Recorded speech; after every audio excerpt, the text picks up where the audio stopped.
LinkedIn as well as Cletus Ajibade. But on Facebook, you can see me as CJ Ajibade.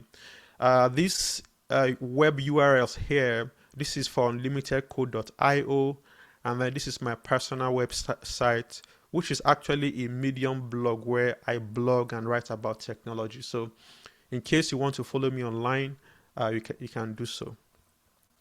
So today, understanding AI for productivity and income growth.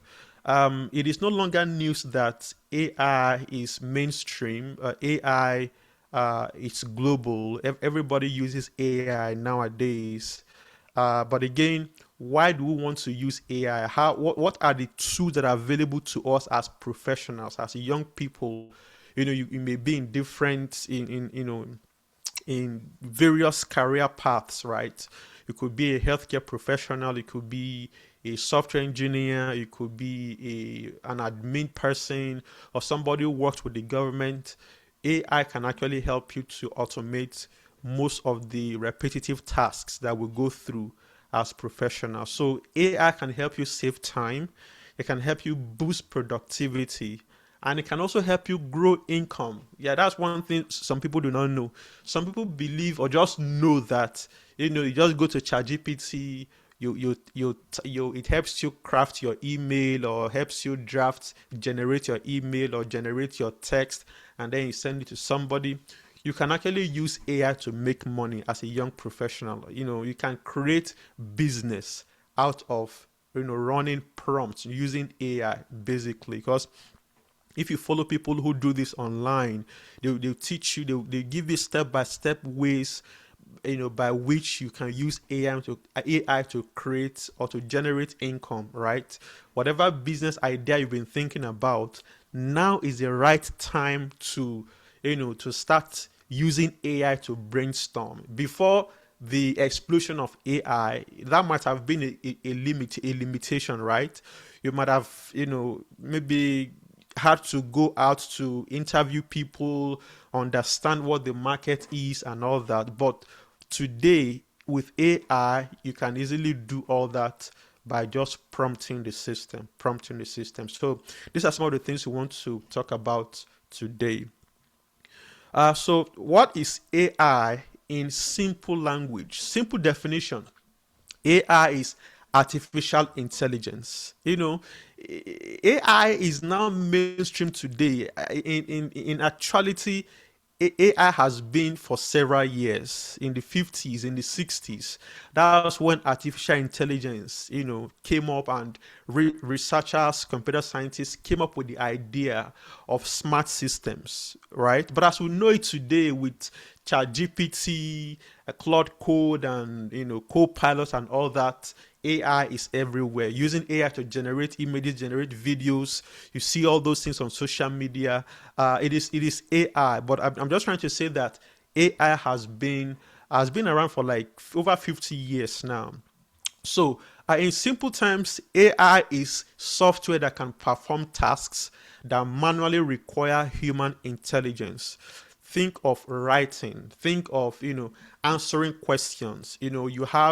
Most of us have taken computer-based testing exams, right? CBT exams, where you need to sit down, you read a question, and then you choose an answer and all that. AI can actually do all that for you. Yeah, right? AI can do all that. How about understanding language? AI can actually understand languages. In fact, AI has been trained with petabytes of data. We'll still talk about that, where different languages have been used in the training process. For those who have some understanding of machine learning, how these models are developed and how they are trained, you have a raw set of data. You feed into that model to train, to make it learn some patterns, right? So by so doing, that system is able to predict sequences or predict tokens. That is what AI can help you do. And you can also use AI for translating. You can convert between languages. You must have used Google Translate. You can translate Yoruba language to Igbo. You can translate English to Swahili. You can translate Hausa maybe to a Romanian language. That is the beauty of artificial intelligence, right? Then you can also use AI for generating images. We've seen this, we've seen this online where people use AI to generate animated images, fake images, real images, images of people, embedding images in different prompts, in different contexts. You can use AI to do that. And beyond that, you can also use AI to generate videos as well. You must have heard of 11 Labs and some other platforms out there for, to help you generate images. Then how about analyzing data, finding patterns and trends in data? This is where AI truly shines, because it is a random process. You give it unstructured data and it can make sense out of that unstructured data. So let's say you've gathered a survey about your business, for example, and you want to make sense of that data. You want to have a graph, you want to do a visualization of that survey. You can pass all that to AI, and then it helps you generate those visualizations for you, right? How about recommendations? AI can help suggest relevant options. You are debating between two opinions. AI can give you a systematic summary of, giving you reasons why you should go with, option A versus option B. So these are just simple definitions or simple areas or different areas by which AI is shining today. Then we see, real life examples. We can see you can use AI as in email assistance. You want to draft your email, which is what most people use AI for today. Drafting emails, summarizing emails, replying, your boss, for example. Your boss is expecting a reply from you based on a recent research or a recent product meeting and all that. You can use AI to generate all those emails. We're also going to talk about that. You use AI for content creation. For those in blogging, those in social media, use AI to create content. In fact, you can ask AI to generate a content plan for you for the whole month. Like from day 1 to day 30 or day 31 in the month. AI can give you topics to talk about, things to write about. You are in, let's say, fishing business, and you want to promote your fishing brand, your business, on social media. You don't know how to do it, but you go to your fishing business and all that. You have videos or you have a snippet of things you do. AI can help you craft, those social media content that you can post online to attract customers to buy from your business. So content creation is big, is huge nowadays. And as professionals, I also advise people, start creating content. You have something to offer, you have something to share. Don't say, oh, I don't know anything, or I don't even know what to share. Now you have AI, you have ChatGPT, you have Claude, you have Copilot. These tools can help you craft ideas, come up with ideas, and then they will help you guide, or they will guide you on the exact things to share. In fact, to the point of knowing the exact time to post those content, because contents perform differently on different social media platforms, right? On Facebook, for example, the peak time could be, randomly could be maybe 2 p.m. in the afternoon or 5 p.m. in the evening when people are coming back from work. On LinkedIn, maybe the best time to post could be during work hours, because LinkedIn is a platform for professionals. On Instagram, the best time to post. So AI can give you all these statistics to know when you are to post your content. So content creation is big in AI. So we see research as well. Research. AI is huge. For those who are in the academic field, for example, you can use AI to carry out research to summarize large amounts of information, within seconds, things that would, take you days and even weeks or months to carry out. AI can help you, do all those research in your field. So Customer support, for example, is another area where you can use AI. You work as a customer support specialist. You need to respond to people who are, lodging claims, lodging complaints, about their products, or they want to reach out to the product department. You can use AI to actually interact with those people. In fact, what companies do nowadays is to build an AI agent, that can interface with those customers such that you don't even have much to do. You just manage the whole process.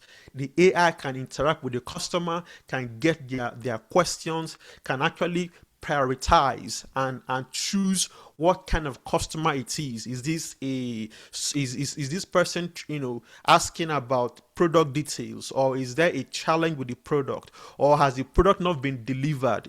Those who work in e-commerce sector, for example, you can use AI to actually triage all that process to know the type of customer that person is, and then you can now funnel all that to your product team, development team, to know how to assist that customer. So important note here is that AI is not human intelligence. It is a system trained to recognize patterns and generate responses based on those patterns, right? So AI is not human intelligence. You are still the subject matter expert. You are an accountant. You are still the subject matter expert. You are a doctor. You are still the subject matter expert. You are a nurse. You are a finance person. You are a software engineer. You are a lecturer. You are still the subject matter expert, because AI was trained based on the vast amount of knowledge that it has gathered over time. And guess what? Who provided that knowledge? You did. You published your papers. You wrote something online. You wrote an article. All this data have been used to train to train the system, meaning you have the subject knowledge. You are the expert in that field. So that is why you must test and evaluate the responses of AI, because it can hallucinate, it can make mistakes. So as a professional, you know what the response or what the output should be, so that when you prompt the system, you know what is valid and what is not valid. So AI is not human intelligence. So AI versus machine learning versus generative AI. So we've heard these terms already. As professionals, we've heard of machine learning, we've heard of generative AI, and of course, we know what AI can do today. We must have heard of recommendation systems. We've heard of voice assistants, navigation, apps, fraud detection. These are different ways by which machine learning has learned this large amount of data or data set to be able to predict what could happen. You can detect frauds. You can detect if somebody is genuine or not as a result of the past experience or past data set that have been used to train that particular system. So, but when we say generative AI, we're talking about systems that can generate texts. We see text generation, image generation. It's like this thing is just doing this, is generating text out of nowhere. But in real sense, it is beyond that. The system has been trained.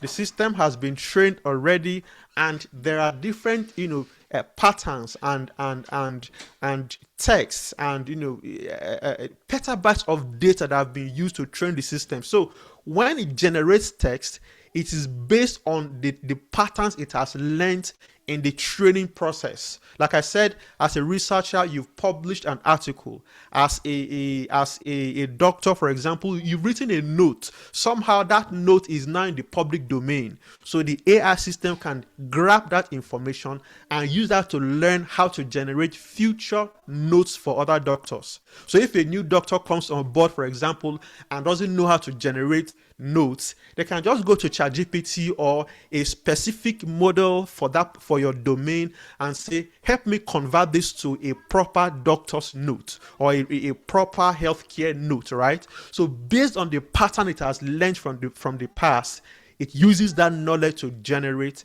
that type of note. So we see image generation, like I said, music generation. In fact, you must have seen this where people play, you'll be hearing the lyrics of a song. It's like somebody, like a husband praising his wife, or somebody celebrating birthday, and you are hearing the lyrics of the song. It's like they're talking about this person, but it's so beautiful, well composed. That is what AI can do. You can give, this music generation tools the prompt, and then it creates that music for you. And in fact, some people are even using it for business. Somebody needs a jingle, for example. You can use AI to build a voice or a music jingle that you can use in radio stations or TV stations, and then you are making money from that whole process. And of course, video generation. Like I said, there are tools like 11 Labs and other tools out there that you can use to generate videos, animated videos, customer videos, product videos. If you have a product, for example, that you want to market, right? And you don't have a budget to do, to spend on marketing and all that, you can use AI to generate videos for that product, and you can post that on social media. And by doing so, people are discovering your products, and then they are landing on your page to buy from you. So that is generative AI. So simple relationship, AI is the broad field of intelligent systems. Machine learning is the systems that learn from data. You cannot have AI or ML or Gen AI without data. Data is the bedrock of this field. Data is the bedrock. So everything that you are posting today, everything in public domain, all your social media content, anything you post on social media is being tracked. The systems are tracking, the vendors, Google, Anthropic, Microsoft, they are tracking all these things, and they use them to train these models. And even proprietary content as well. They buy data from commercial platforms, and they use this data set to train this AI system. So AI is the broad field. Machine learning is the field that learns from data. Generative AI is the systems that create new content. For those in computer science who have learned about machine learning, you would know how the systems are coded, how they are trained. Based on that pattern, you can generate new content for anything you want to do. So that is generative AI. So we see. So what popular AI tools actually do? We see ChatGPT. This is the most common AI platform that everybody knows. Around I think 2022 or so, when ChatGPT came out, it became, it took over the whole world, right? So ChatGPT is used for writing assistance, brainstorming, summarization, productivity task, learning support. You can use these tools to actually learn. In fact, nowadays, you don't need to pay for subscriptions. You don't need to ask somebody to teach you. These tools can actually teach you things. You can ask it to draft a curriculum for you step by step and say, using this curriculum, teach me this particular subject, this particular field. Or you can say, okay, I'm in the fishery business, for example. I want to know how to start that business. Give me a step-by-step, approach on how to begin that business. AI can get all that for you. In fact, it can even link you to videos on YouTube. You can tell it to link you to videos on YouTube and say, give me videos that I can watch to learn this particular area of my field, right? So common use cases: writing emails, creating reports, generating ideas, summarizing notes. So that is what you can use ChatGPT to do. Most of all these tools, they can do similar things. Claude can do the same thing, Perplexity can do the same thing, but they still have their individual strengths. So that's what I'm trying to highlight in this post or in this slide. So we see Gemini from Google, best for research. If you're a researcher, for example, Gemini is very good, or Perplexity is also very good. We'll talk about that. Then we see Google ecosystem integration. If you work in a place where you use Google Workspace, you use Gmail, you use Google Sheets, Google Slides, you use all those Gmail or Google productivity tools, then you can use Gemini. You can easily plug in Gemini to all those tools, and then they help you carry out your task. So we see common use cases: summarizing documents, assisting with Gmail, like I said, research support. So you use these tools to do that. Then the next one is Copilot. Copilot is owned by Microsoft. So if you are in the Microsoft domain where you use PowerPoint, Excel, Word, Access, Quick, Outlook, all those Microsoft tools, you can easily use Copilot for all those things. All your office productivity tools, Word documents, PowerPoint, Excel, like I said. So common use cases for creating presentations, summarizing meetings, and assisting with spreadsheets. Gone are the days where you need to learn how to use Excel to carry out calculations. Maybe you're an accountant or a finance person, you need to balance a sheet, you need to do this and do that. Copilot, Gemini, Claude, GPT, ChatGPT can do all that for you. Just give it a prompt, give it your Excel document, ask it to generate a visualization, for example, or a summary, or give me the results, or make sense out of this raw data, and these tools can give you the result that you desire. Again, as a professional, you are the subject matter expert, right? You can guide. So AI should not be your brain, should not be the brain. So AI should be like an assistant, assisting you to do the work, right? But you still have the final judgment. You still have your role to play, to validate, to evaluate the result of whatever it gives to you. So let's take note of that. Then you have Claude from Anthropic, very popular. You must have heard of Claude Code, and all those tools is made from is by Anthropic. You can use it for long document analysis. Please don't annotate on the screen. Thank you. For professional writing, for research support. Right? Common use cases: reviewing reports, summarizing lengthy documents, writing professional content, anything you can do, anything that is repetitive, anything that requires generative workflow, you can use these AI tools to do. Brainstorming, generating documents. In fact, maybe as an HR person, you are thinking of how to put out a job description. Just give it to this AI tool. It's going to generate the job description for you, and then you can post that, you can advertise that for your company. So we're going to demo all this today. So Perplexity is another one, best for AI-powered research. For those in research, market research, academic, any research at all, you can use Perplexity to do that. In fact, you can get a YouTube link. For example, if you want to grow as a YouTuber, look for your best YouTuber, right? I don't know your field. Look for your best YouTuber, copy that particular video that has millions of views and thousands of comments. Take it to Perplexity. Ask Perplexity to research, to analyze this video. Why did this video gain this much popularity? Millions of views, thousands of comments.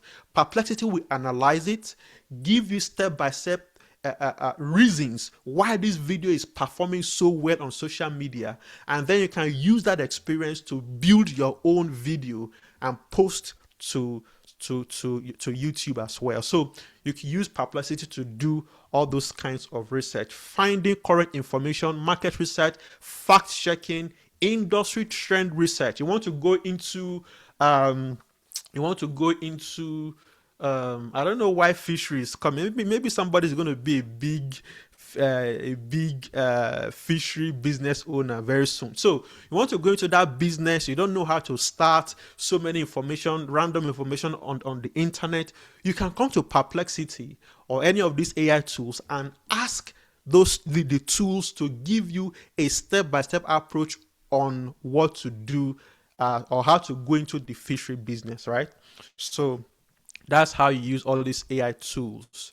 Other tools you can see, of course, most of us know about Canva. Canva is now AI enabled now, right? For designing, and you want to post things on social media, you want to do simple designs for your brand, for your business, you can use Canva to do that. You must have heard of Lovable. Lovable is a web tool, is a tool for building beautiful websites. So if you have a product idea or an idea you want to launch and you don't have the funds to pay a developer, an engineer, you can go to Lovable or Replit. Replit is another one. And then these tools can help you generate the website, your landing page or your sales page, right? And then you can direct traffic to that page to buy your product. So those are those other tools.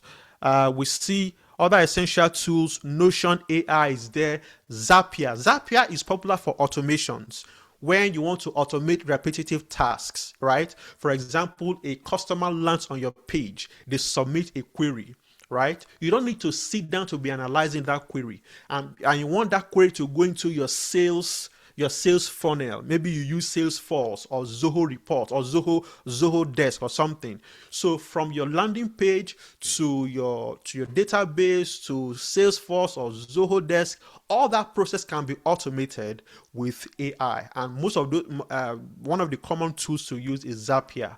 There is N8N, there is Zapier, there is Make, there is I think Microsoft Power Automate. So different tools like that you can use for automating different tasks. So an important point is different AI tools are designed for different tasks. We've talked about ChatGPT, we've talked about Gemini, Claude, Perplexity. In fact, there is another one, Notebook LM, now Gemini LM. So so many of these tools, they have their individual strengths, right? So the task you want to work on will determine the tool you want to use. You want to build a website, then you can easily go to Replit or Lovable to do that, right? Because ChatGPT on its own will not give you that website, although there are now updates to all these platforms. In fact, as of today, a few weeks back, ChatGPT now has the sites plugin. There's something called plugins. So with the sites plugin, you can ask ChatGPT to create a website for you, which we're still going to demo in this workshop. So the task, accuracy needs, content type, workflow requirements, these are the things that will determine how or what tool you use to carry out any action. So how AI systems are trained. AI systems are trained using very large amounts of data. Just imagine the whole internet plus what you don't have access to. For example, you don't have access to the proprietary products or backend systems of different businesses, right? They are not open. You don't have access to them. It is what they open. It is what you can see on their website that you have access to, right? But these AI platforms have access to different tools and different domains and different systems. They can pull data from different parts, of the internet, and then they use that data to train these models.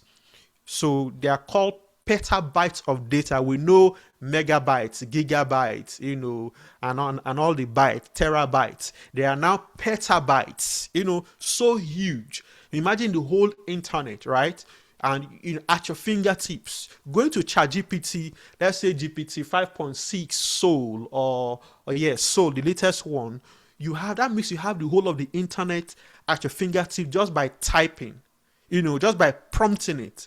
I want to do something, you prompt the system. In fact, with the way these tools have been trained and built, it uses tools. There's something called tool use. So if you ask it a question that it doesn't know or have an answer to based on the cutoff time of its training data, there's something called snapshots or cutoff time, because they are trained on data set, which means that if you ask ChatGPT what happened today, right? ChatGPT may not know because it has not been trained with that fresh data set. So they have their snapshots. If you go to OpenAI, they will tell you, okay, this particular model was trained and the cutoff time was maybe last week, right? Or cutoff time was yesterday, right? So if you ask ChatGPT a question about today, it may not be able to give you an answer. But because the vendors have built tools or tool calling into the system, it can reach out into the internet and get the latest information. That's why when you ask ChatGPT something, you see it's telling you thinking or browsing the internet, right? It's because it cannot give you that answer based on the training data it has or the pattern it has learnt over time, because what you're asking is current. For example, you want to know the latest news in Nigeria today. Because that has not been used to train the model, it will not need to go to the internet using what is called tool use. Go there, it goes there, and then it's able to fetch and synthesize that information to you, and then it gives you that information as if it predicted it. No, that is tool use. That is tool use. So that it doesn't hallucinate. Because if it doesn't do that, it will fabricate the response. It will just make up response, because generative AI must give you an answer. It must. Whether the answer is available to it based on the trained data set or not, because it's been designed to be smart and creative and random in nature, it must generate a response. In fact, for those in the creative space, for those who are writing novels and books and all that, things that require generative exercises, you use the AI tools to do that. They are very good at that. You want to write a fictional movie, you want to create, in fact, if you go to YouTube now, people are using this concept to create fictional characters. They will tell you, you see a story about a man in one village, how he jumped from one mountain to the next, how he's the hero of the king, he's looking for this. And these are creative ideas. Just imagine popular authors of those days, how they write those books. So because this system has been trained with that body of knowledge, it can create and synthesize concept for you. So we can see the data sets come from books, from articles, from websites, from research papers, like I said, from images, from videos, conversations. Everything you are doing out there today on the internet, these tools are picking them up. That is why we must be careful. We must be careful. Be careful how you post things on the internet. Be careful what you post on the internet. You don't want to post, things that are private, things that are proprietary. You work in a business place or in your company. You don't just post your company data, paste it on ChatGPT or paste it on Google, because they track all these things. So high level explanation, we see AI does not think like humans. Instead, it recognizes patterns. It predicts likely responses and generates outputs based on training data. Again, it is based on the data the system has been used to train with. So we see more examples here. Let's just move forward. So current AI trends, we see AI copilots. Like I said, these are tools for writing assistance, for spreadsheet assistance. You see meeting summaries. For example, when you are meeting, in this meeting, for example, you can tell Zoom to summarize this meeting. At the end of the meeting, take notes. Take notes of this meeting, and then give me a summary of this meeting at the end. So if you are an assistant in an office, for example, you don't need to use pen to write notes anymore. Just start a note-taking app. There is Fireflies, there is Zoom AI Assistant. So many tools out there. Start that particular app. As your meeting is ongoing, the app is tracking every second of the meeting. Whatever has been said, who said what, how many people came to the meeting, what is the next plan, what is the next trend, what is the next action items. and then it can summarize that and give you a proper meeting summary. So those are the tools that are popular now with AI. So we see workflow automation. AI is increasingly used to automate repetitive tasks. Like I said, you can automate customer replies, document summaries, scheduling, and also automate reporting. So you use AI to do all that. AI agents, we know this is another term. An agent is an AI tool that has a goal. For example, you want to launch a campaign, or you want to organize an event.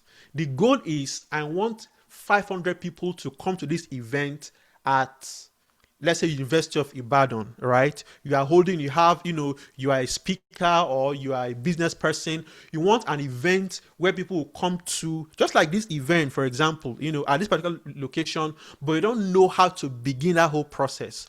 You can delegate that process to an agent. An agent is going to research. It will go out, research the types of people who should come to the event, tell you, maybe do a summary of the distance, based on their home addresses, for example, or the cost of the event. If it is a paid event, it can tell you how much you charge for the event. It can tell you in fact, it can even tell you if it will rain on that day. It's possible because the data is already there. How do you think, what are they called now? Those who predict and who forecast, weather forecasters and all that, meteorologists. How do they do that? It's as a result of the large amount of data, weather data that they've gathered over the years, right? Oh, if, for example, on August 1st, 2015, there was heavy downpour in Ibadan. On August 1st, 2010, there was heavy downpour in Ibadan. August 1st, 2001, there was heavy downpour. So you can see there is a trend. It's like the weather, the system is telling us something that August 1st of almost every year, there's going to be downpour. So it's a no-brainer. So the data is already there. The system can predict and tell you, okay, if your event is going to be on August 1st, 2026, be careful, most likely it's going to rain, right? So this agent can help you do all that. So you give it a goal. I want to organize an event from start to finish. Help me build the system. Help me build the program. So it can take action, it can perform tasks, it can follow instructions, and then it can work towards that goal. So an agent continues to work on that goal until it achieves the end result. That is what an agent does. Just picture football, for example, is popular. We know, I would say, Victor Osimhen, for example, has an agent. His agent is somebody. What is the work of the agent? Is to maybe scout, to act on behalf of Victor Osimhen, and then maybe go to Europe, scout for clubs for Victor, and then he gets his own cut from a commission from the whole process. So that agent is representing Victor. So in the field of AI, these agents, they represent your interest. You give them a goal, you give them a task, and they go out to perform that task until the goal is achieved. If the goal is not achieved, there's something called agent loop. If the goal is not achieved, as it comes back and the result is not perfect, it can continue to loop and iterate through, or it can even wait for you to approve or not approve, or ask you to do something else, just so that it gives you a perfect response or a perfect result at the end of the day. So that's what an agent does. So decision support systems, that's another area that you use AI for. So what AI is good at versus where it fails. What AI is good at. You can see the strength, fast writing. You can, instead of sitting down to think about how to compose, how to write, how to, delegate that task to your AI system, right? Delegate that task to your AI system. Fast writing, for example, emails and reports. Summarization, you have the result of a survey. You don't know how to even build a report or summarize the whole process. Your AI can do that for you. Then brainstorming, like I said, you want to start a business, or there's a project at work, you don't know how to even begin that process. Ask the system to brainstorm. You can brainstorm with the system, and then it gives you the proper result. Translation, data analysis, repetitive task, research assistance. AI is good at all this. AI is good at all this. But again, AI can fail. It's a system. It's built by computers, or is made with computers, right? So it can hallucinate. It can just generate incorrect information. There's something called temperature for those who are in agentic coding and all that. When you're building a system that requires a degree of randomization, right? You can increase the temperature of that system so that it is more random. So if you want to create like the example I gave, you want to do something creative, you are in the creative industry, you want to write a novel, a fictional, novel and all that, you increase the temperature of the AI system so that it is random, it is creative. But if you are in healthcare, for example, where you want safety, you want accuracy, nothing must go wrong, you reduce the temperature so that the randomness is reduced. It gives you a near perfect answer, right? So that there won't be hallucination.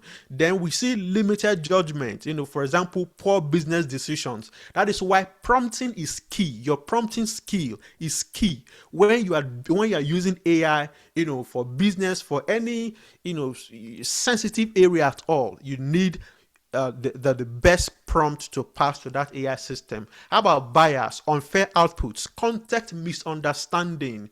You said this, but the AI thought something else, right? It is possible.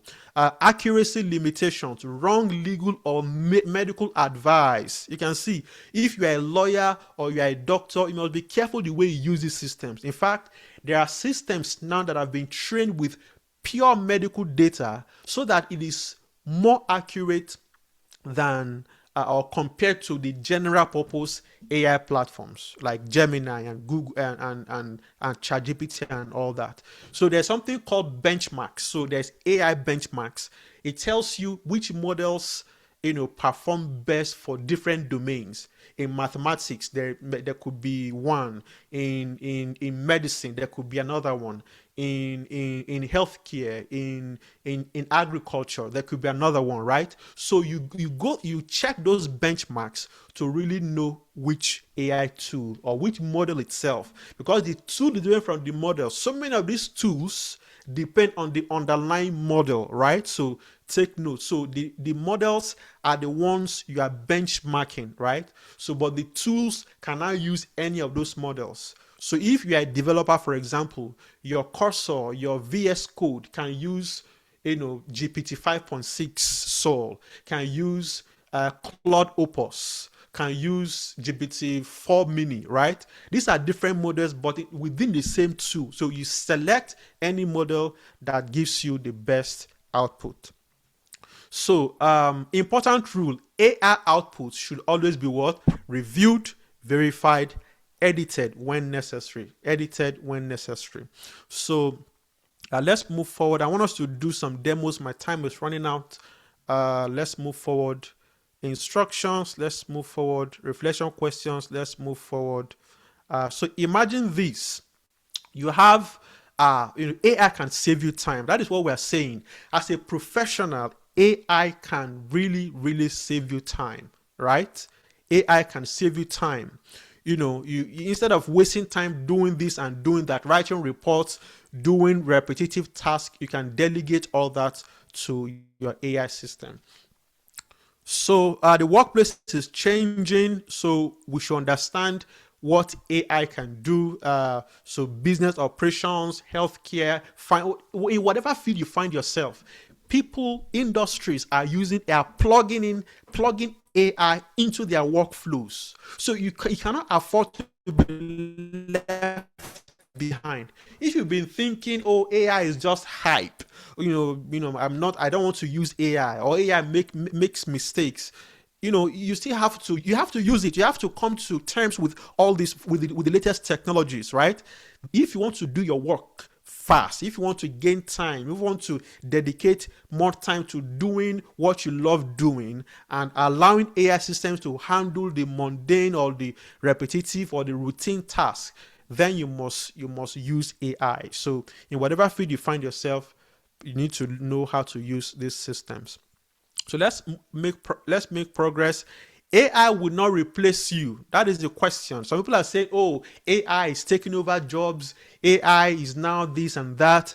But the truth is, it is the people using the system, people using AI, that are replacing others who do not. So if you've been sitting, sitting in the stands and watching what is happening in the AI world, you may just wake up tomorrow and maybe that job is no longer there. Somebody who has that skill set has taken that job. So now is the time to start learning. Anybody can learn. You don't have to be a computer scientist. You don't have to be a machine learning engineer, a business person, a professional, an accountant, a clerk, a lecturer. Anybody can use AI to do their work, right? So you think with AI, you communicate with AI, you create leverage with AI. Like I said, AI should be your partner, should be an assistant, not you having the AI do all the work. You do the groundwork. You give it a draft, and then AI can help you refine that draft to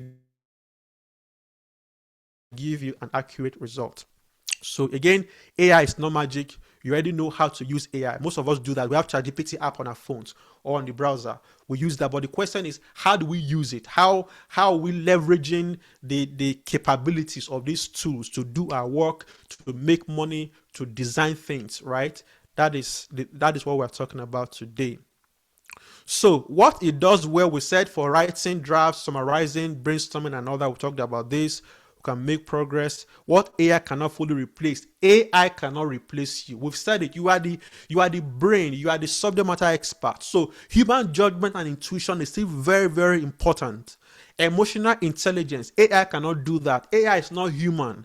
AI doesn't have feelings, right? So ethical reasoning, very important. Deep business context. If you're a business person, you understand that domain.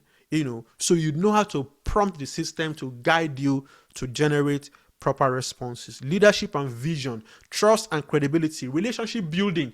That is what we bring to the table as human beings, right? But AI cannot do that. So the partnership should now be human AI relationship, human AI partnership. As you are brainstorming with AI, is helping you, is acting as an assistant. In fact, there are companies now that deploy agents to handle different parts of the business.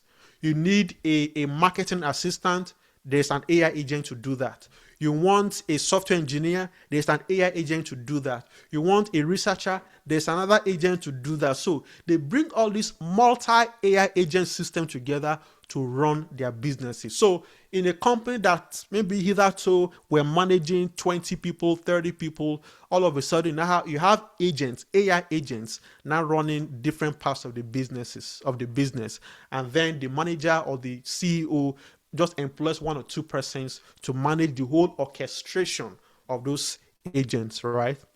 So that's that. So let's go through some live demonstration. Let's see how AI can be used in writing, in generating business ideas, creating reports, building marketing campaigns, and also improving resumes.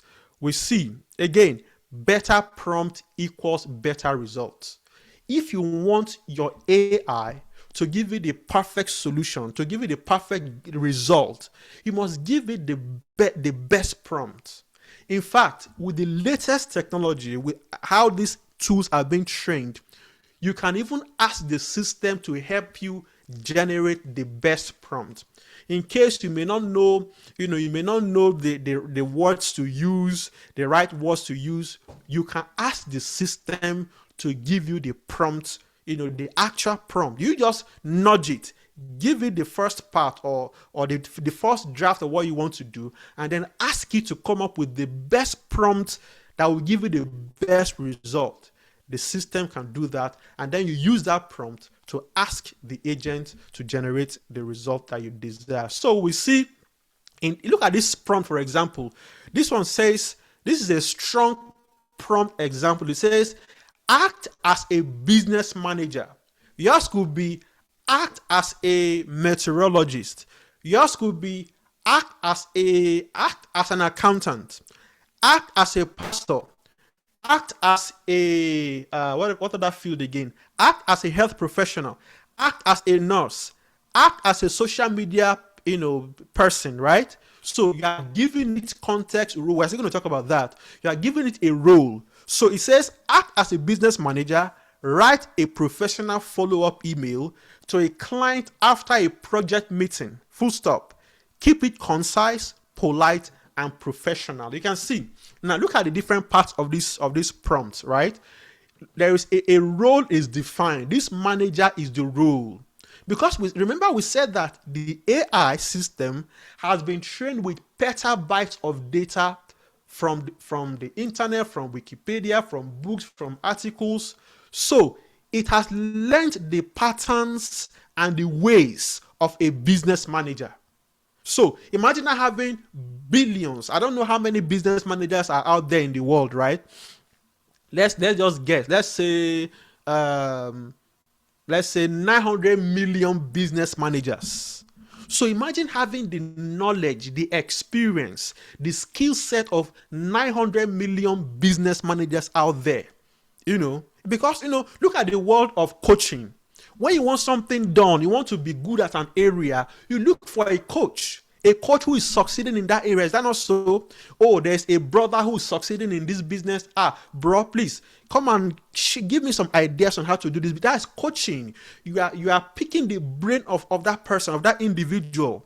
People pay money, thousands and millions of naira to sit, before a coach to learn their systems and their ways, right? Even in the Bible, we're told that Apostle Paul, he sat before Gamaliel and then he learned from him, right?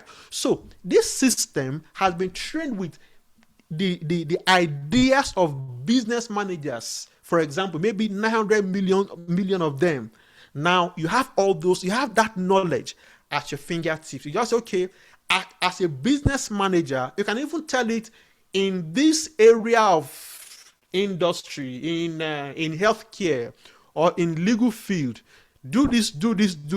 So it goes to all the patterns it has learned as a business manager, and then it gives you the result. It's so perfect, it's so accurate. That is the beauty of AI. That is the awesomeness of AI, right? So a role is defined. Your task must be specified. See, the task says, write a professional follow-up email. Look at, write a professional follow-up. So there must be a task. You don't just go to ChatGPT and say, write me an email. We're going to demo that. ChatGPT will now ask you, okay, I don't understand what you're trying to do.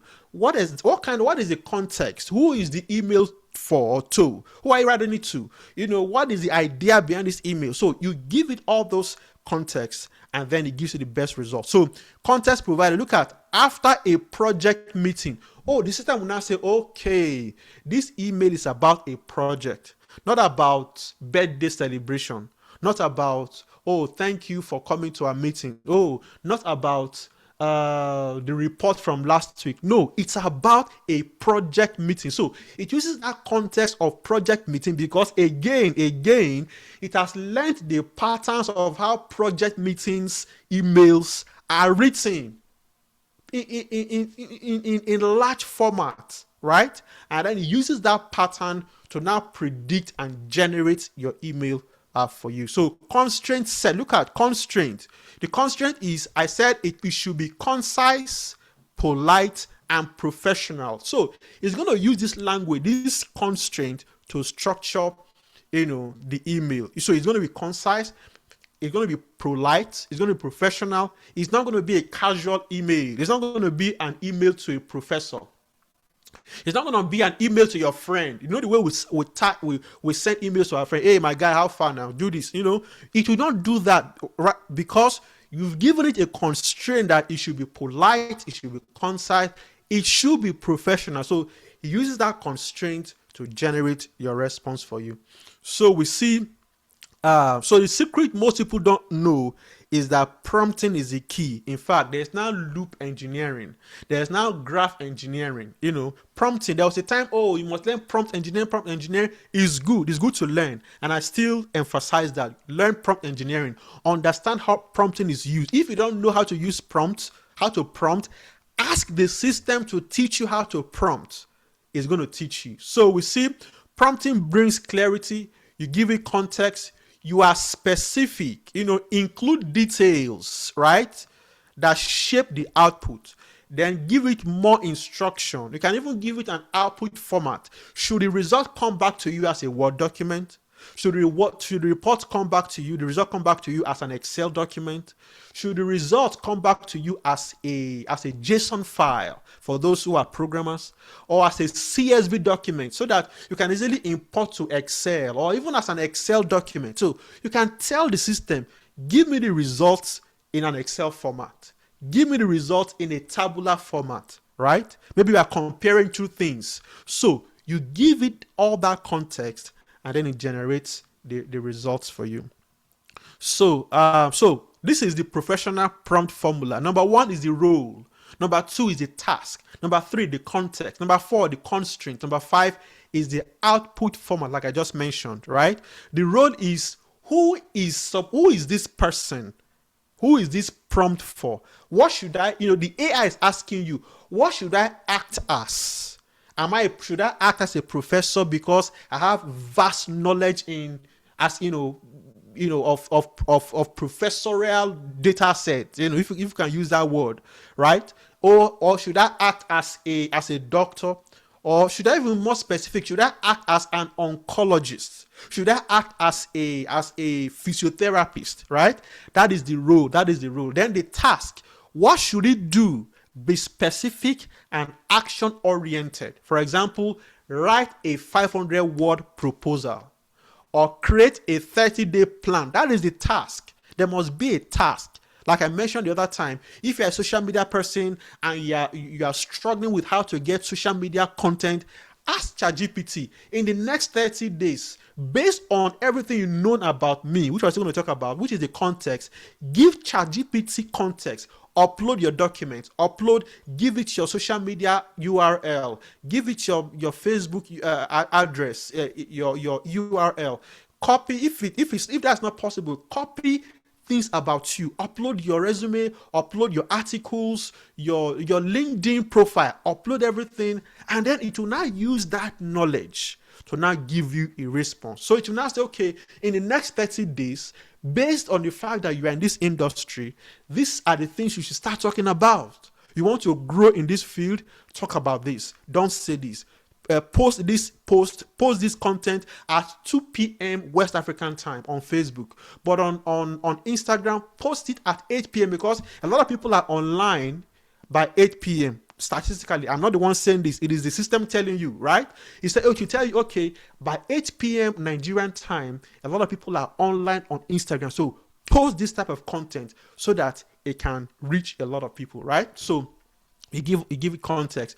Context. What background should it know? Include your industry, audience, situation for relevant results. Like I said, upload everything about yourself, and then it's able to do that. Constraint. Any rules or limitations you should know, right? Should it be 200-word essay? Should I use formal language? Should I use Nigerian language or Nigerian English? Should I avoid technical jargon? You are preparing a slide deck to teach children, right? You will not use technical jargon for children. You will not use big grammar for children. You tell the system, I'm presenting, before I have a presentation for children and it's about this topic, how to be clean, how to keep yourself, pure and things like that. These are the age group.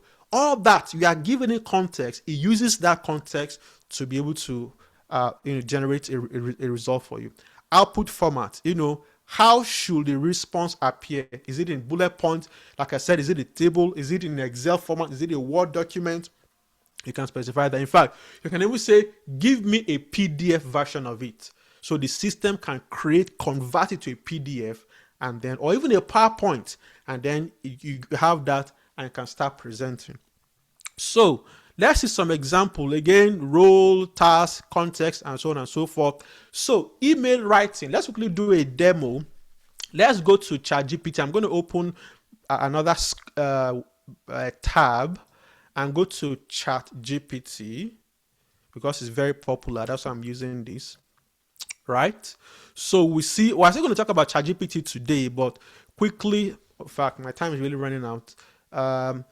Please, moderators, let me know how much time I have so that I know how to apply myself. Now, look at this. Let's see. Let's just do something. Let's do a weak prompt. We said there is strong prompt, weak prompt. Strong prompt is give it role, context, task, constraints, output format, and all that. But let's say I'm new to this, right? And I don't know what to do. And I say, right. If you can see my screen, let me zoom in so you can see properly. Write an email.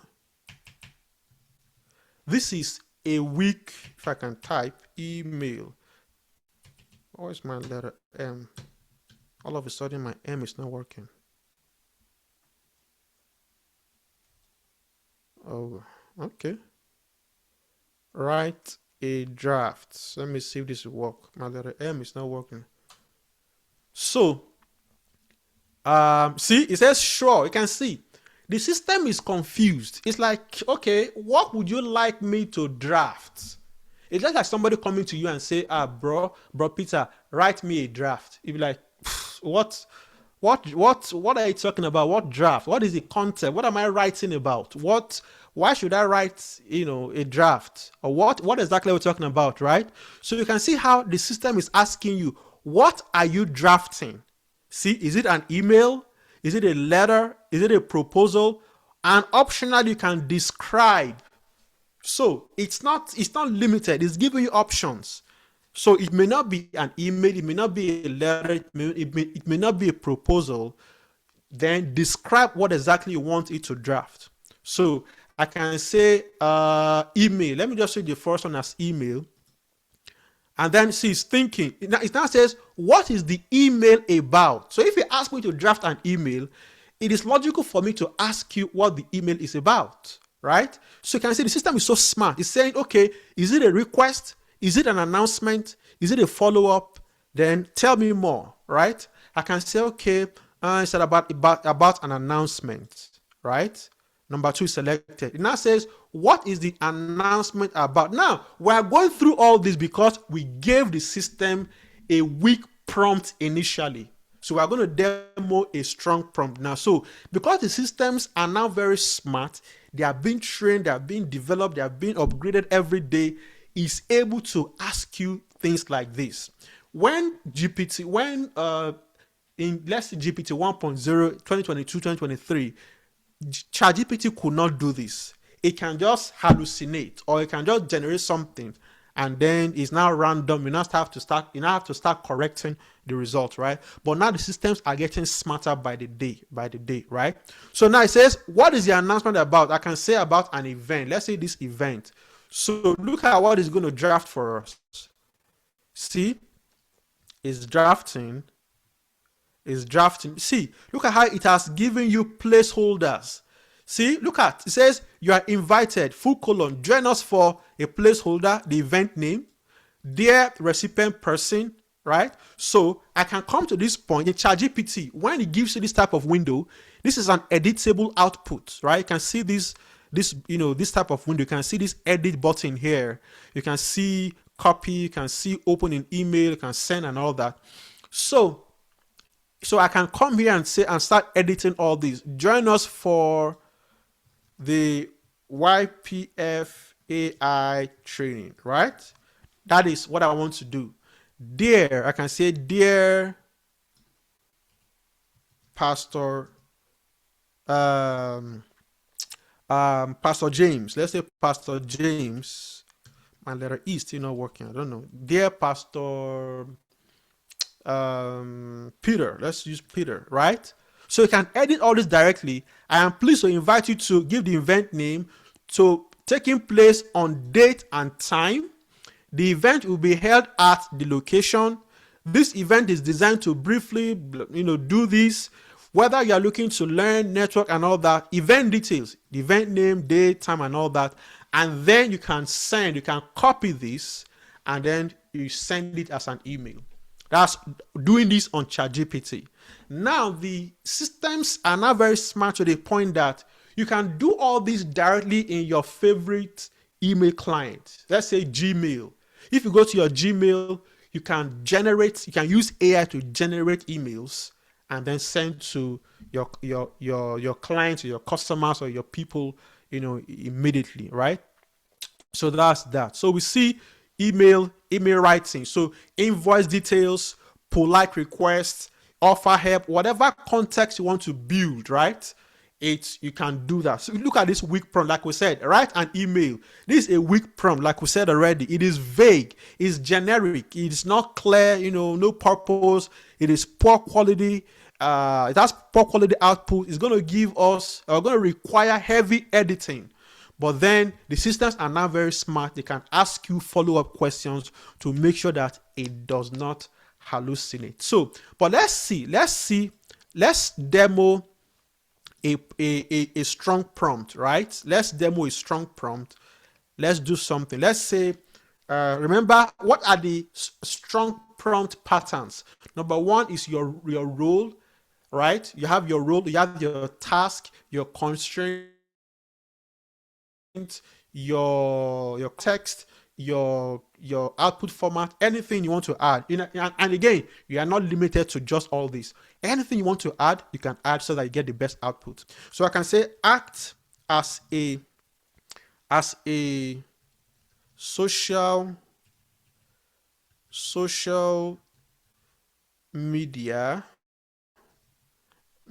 person. My letter M is really not working, but it's going to pick it up because AI systems are very smart. It's going to know that I'm talking about media. Act as a social media person in Lagos, Nigeria. You can see that's another context. This output I want to get is based on the person who is in Lagos, Nigeria, not the person who is in Abuja or who is in Nairobi, Kenya, or who is in New York, US, right? So in Lagos, Nigeria, I am working in the let's say fishery business. So I can say your task is to come up with business ideas that can scale. Let's stop there. Generate the result in Word format, right? So my letter M is acting up today. Sorry about that.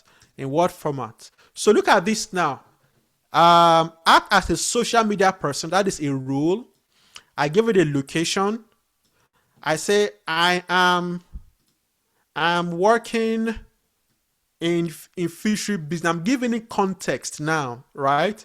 So it's not going to give me results or generate response in, let's say, in transportation business, right?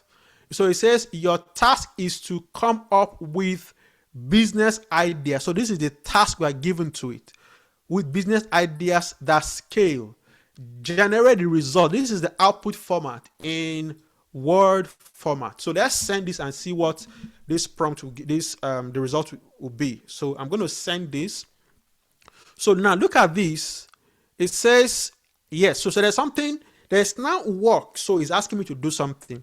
It says your request is to create and deliver a formatted Microsoft Word document. You can see very smart, based on my prompt, with business ideas, which is best completed in work mode. Let me show you something. Let's go to ChatGPT again.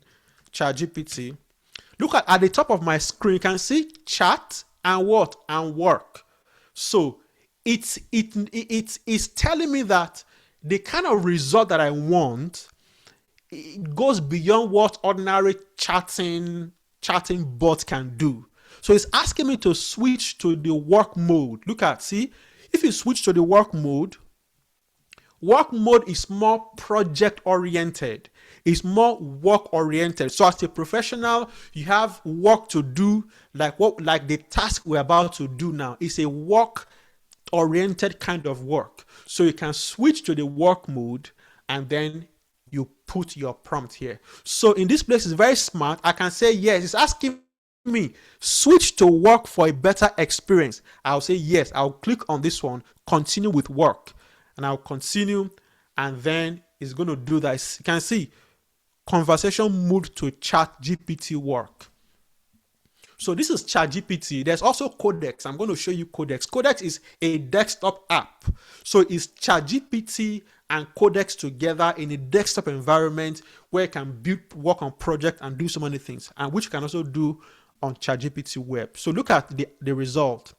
It says, I will use the document creation workflow to turn this into a polished word report tailored to Lagos fish market. You can see, because we gave it that constraint, not New York fish market, not Akure fish market, because I'm based in Lagos. I do not understand how the fishery business is in Akure, Ondo State, right? So it's going to base this report on the constraints that I've given to it.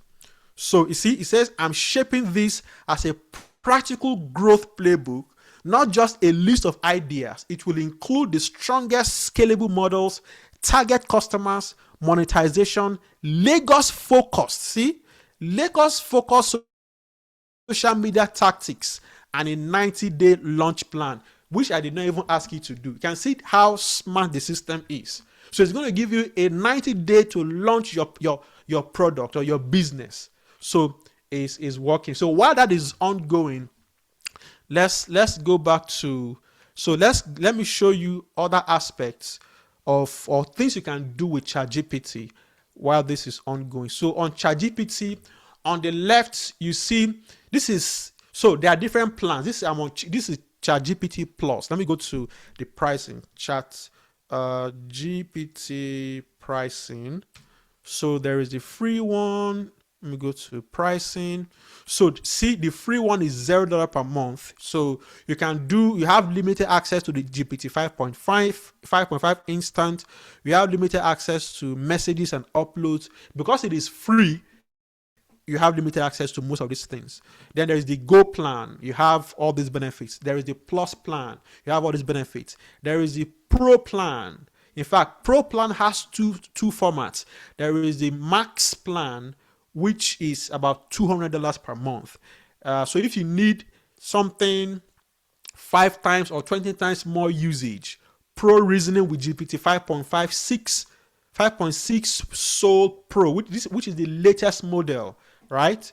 You want to go with that. Maximum Codex task. You have access to Codex. I'm going to talk about that shortly. And then expanded projects, tasks, custom GPTs, and so on and so forth. Let's check our business. So this is still ongoing. We're going to come back to that. So you see, so you have your library to the side, you have your projects, you can create projects, you can schedule, if you want to run something to run autonomously, right? You can schedule things on ChatGPT. For example, you can do daily brief, you can do email monitor. You can say, okay, every Monday morning, send this report to my boss. So just give it the report, or maybe there's a folder somewhere you want the system to pick the context from, and then it does that every Monday morning. You say, okay, at 9 a.m., send this report to my boss. It's going to do that, right? So that's what you use scheduled for. Then there are plugins. See, you can plug in so many tools. There is your productivity tools like your Notion, Google Calendar, Asana, Dropbox, creativity tools like Canva, Figma, Adobe, GitHub, developer tools, so many tools you can plug into ChatGPT to help you to be more productive. Just imagine the way you work with different tools at work, in your workplace. You use Excel, you use Google Docs, you use all those things. You can plug all those things into ChatGPT, and then it helps you perform your work for you. Then we see images. If you want to generate images, you can do that on ChatGPT now. If you want to if you're in the healthcare sector, you can connect your health data, securely connect your medical records and Apple Health to ChatGPT. If you have an Apple Health app or anything at all, you can connect all these to ChatGPT, and then it starts predicting and telling you things about health. There is the finances. You can do all this. So they are just separating or segregating all these plugins into unique product items that can quickly come to use. It says a new way to manage your finances. You want to do budgeting, forecasting, all these things. ChatGPT Finance can do that for you. Now look at this. GP sites to create new websites. For example, let's just do something quickly.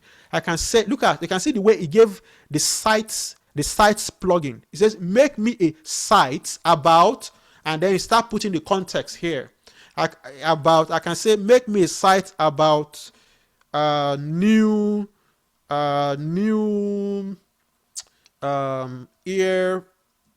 earpiece business or earpiece products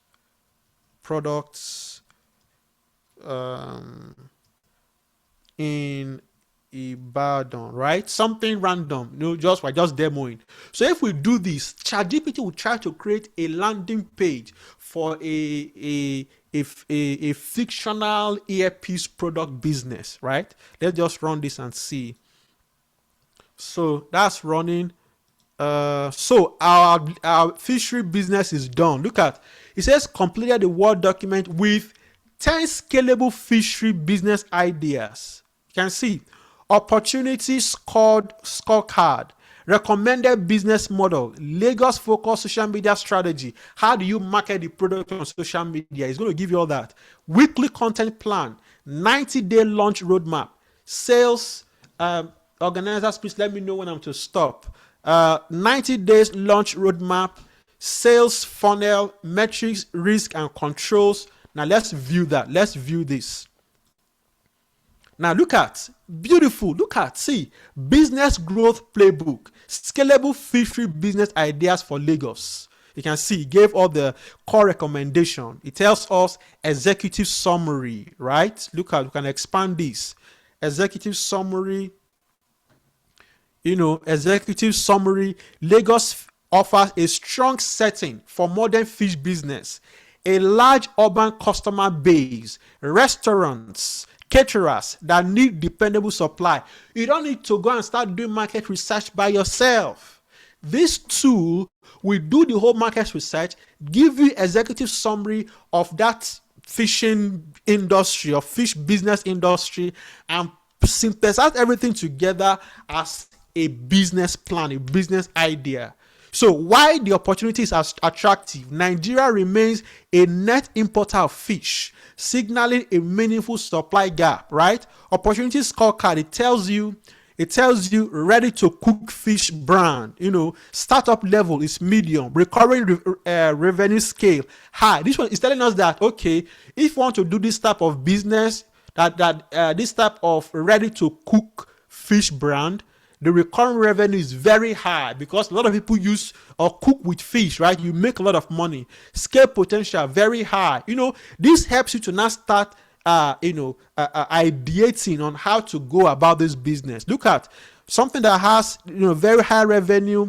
This one has startup level, medium. That means you can quickly start up this one. But look at this one, medium, high, low, training or content business. Maybe you have vast experience in fishing and fishery and ponds and all those things. You want to train other people, you can quickly start this one. It says startup level is low.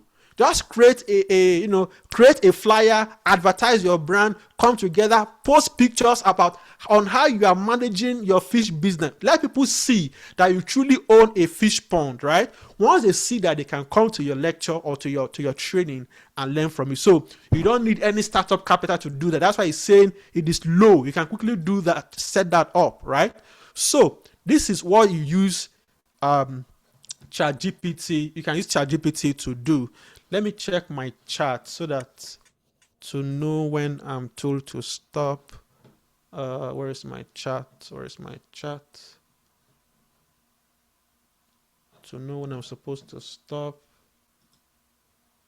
I can't see my chat anymore. Okay, let's continue. Just when I'm supposed to stop, please just let me know so that I'll stop. I know we're running out of time already. So that's that. Let's go back. So let's come back to our website. It's still building, it's still ongoing. You can see. So let me quickly show you something on ChatGPT. On this ChatGPT, there's something called / command. If I do / like this, /, you can see there's a pop-up menu. Let me reduce this so that you can see what I'm talking about. So if I do / you can see this pop-up menu. These are various / commands. Now I'm on work. So I'm on the work mode. It's giving me add photos and files, dictate, feedback, model, move to project, personalization, intelligence, search, settings. But let me go to chat. Let's go to chat and do the same / command. You can see add photos, dictate, model, search, different voice mode, temporary chat. These are many things, many commands you can invoke in ChatGPT. So in ChatGPT work mode, I can click on this plus sign and see different things you can do. You can add photos again, create image, web search, add Gmail. Remember we talked about plugins. Now Gmail is showing up here because I've added Gmail. I've added the Gmail plugin to my ChatGPT. Very simple. You go to your plugins, again, plugins, and then you add any, you can see install. These are my installed plugins. So it tells me that I have Google Doc, Gmail, I have default templates, I have PDF, I have presentation, I have spreadsheets installed. So if I need any one of these, I click on this plus sign. If I need GitHub, I click on this plus sign, and then it's going to ask, because you are plugging into a third-party platform, it will ask you to connect to that platform. So that means you must have an account already on that platform, and that platform must authorize ChatGPT to plug into it, right? So that's what it's telling me. It says connect to GitHub. So if I click on continue, so it's going to take me to, you can see, we are familiar with this, where you are connecting two apps, two platforms together, the same thing. So it's saying ChatGPT Codex Connector by OpenAI wants to access your GitHub account. So if you are comfortable with that, you can authorize, and then I can authorize. And then once that is done, it takes me back to here. You can see GitHub is now listed under installed, while here the plus has gone. It now has a what is it, a meatballs icon. So I can see, I can chat my GitHub, I can manage my GitHub, and do other things I need to do. So that's that. Let's see, check our website. I can close this. Let's see, the website is done. Yep. Look at it's working. Look at, we said it should create make me a site about a new earpiece product in Ibadan. It says, which design direction do you prefer? You can see the design it gave to us. See the first design. It's asking me, which one do I prefer? Is it electric sound? Is it copper white? Is it emerald pulse? You can see. It says, choose one or tell me which element you would like combined. So I can pick any one. I can say, I can pick this. In fact, I can even view it further, clicking on it. I can, go. Then I can say in the comment section, I can choose this or download this. But I cannot say use option 1, right? So you are communicating, you are chatting. Remember, it is an assistant. You have an assistant in the office. Do this, don't do this, do this. So it's asking me a question.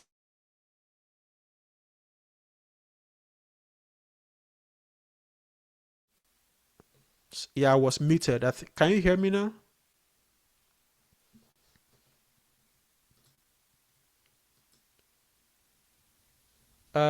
Organizers, please let me know.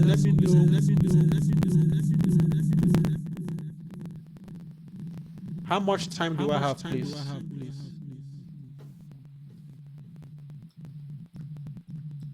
Yeah, I can. Please let me. Okay, I can see my chart now. So put it in my chart. Let me know how much time I have, so I know when to stop. So now let's continue. So I said okay, use option 1. So let's ask that. Continue, and then send. So it's going to use that option. Again, remember you're building a website, so it might take a while to come up with a beautiful landing page. But so look at it's continuing. It says, I'll continue with the selected electric sound direction, deep indigo, electric line, bold typography, and premium product imagery. So it's building all that. That is ongoing. So let's go back to our ChatGPT again. So we're talking about plugins. So I wanted to show us these GPTs. Let's go to GPTs. Now, GPTs is like a marketplace of different applications. Within ChatGPT, there are now what? GPTs. It says discover and create custom versions of ChatGPT that combine instructions, extra knowledge, and any combination of skills. So there are now different, look at featured GPTs, topics. If you want to go, if it's about writing, right? If it's about research and analysis, if it's about programming, see, you can see Code Pilot. There is Designer GPT. There is Code. There is Matplot Help. If it's on education, you can see. So these are platforms that other people have developed, and they've exposed them or they've brought them in as plugins on GPT so that you can use them. Because OpenAI, the parent company that owns ChatGPT, cannot build all the plugins, cannot build all the tools. So you as a developer can build tools that other people can use, right? And you put them here so other people can use. So if you're in education, like I said, website and app builder, mobile app, image generator pro, just select any one and then you see how to use them. For example, this one, photorealistic image and video. Let's click on this. This is a productivity tool. So if you click on this, see, it says photorealistic image and video generator. It has 1 million conversations. I can start chat. See, I can start chat. I can say, so I'm in the context of this plugin now. So every prompt I supply will be acted upon using this particular plugin. So I can say generate an image of a cat resting on a wall, anything. So let's send. Again, these are random things, but in your business, right? You know the kind of things you want in your business. So you give it the proper prompt, and then it comes out with an actual result for you. So, all right, you can hear me. Thank you very much. You can hear me. Somebody said you have 1 hour left. That was at 9:07, my own 9:17. I have 1 hour left, so I will be stopping at my own 10:17. Okay, so look at the picture. Look at what came out. Look at, see, I said generate an image of a cat resting on a wall. See, it's asking me which type do I want, and I can skip. So I can say, okay, image 1 is better, image 2 is better. Let me choose image 1. So so look at, see the results. This is AI generated, right? This is not real. It's not real. It is, again, it is based on how the system has been trained, and then it's able to generate this. Again, these are just random use cases, but for your own profession, you give it the right prompt, and then it helps you do it gives you the right result. So it says allow ChatGPT to preview your site. Our site is still being built. I can say allow for this chat. Remember, you can deny anything you are suspicious of, right? You can deny if you are not comfortable having AI interact with your system. In fact, by the time we talk about Codex, which runs on your machine, Codex can go into your folder. Codex can use your screen. There's something called computer use. Codex can click buttons or it can do so many things. So if you're not comfortable with all that, you don't approve. But if you're comfortable, you can go ahead and approve. So I will say allow for this chart. It says the selected look is now implemented with custom product imagery. I'm checking the desktop and mobile experience. You can see it's so smart. It's building both a desktop version and a mobile version, because when your customers visit your website, most likely they will be using their mobile phones, because mobile is everywhere now. So people visit your website on a mobile phone or in a desktop computer or a laptop. They should have different types of experience. So your system should be mobile responsive. So all that has been built into this system is going to create that and make sure that it is mobile responsive as well as it is desktop compatible. So that's what it's doing currently. So it's doing that. We talked about Lovable, right? Let's see Lovable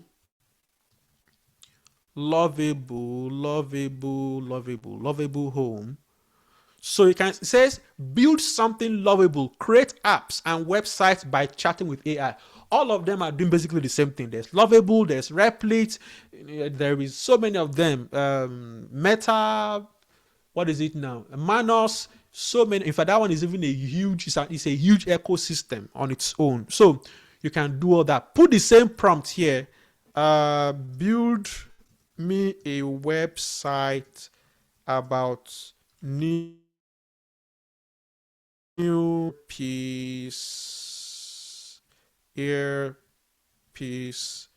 business. Let's do in Ibadan, Nigeria, right? If I can type Nigeria. So now I don't think I'm logged in. It's going to ask me to log in, but let's go ahead. So see, it also says switch to workspace. Let me do my Lovable workspace. I think I'm logged in on this browser. View my credits. Credits are now on unified. Let me see. Okay. So welcome to the new plans and credits page. Got it. It's asking me to pay. I don't want to do this now. Let me go back. I think I'm logged in. So let me send this again. So it's doing something. It's doing something. Lovable is cranking up.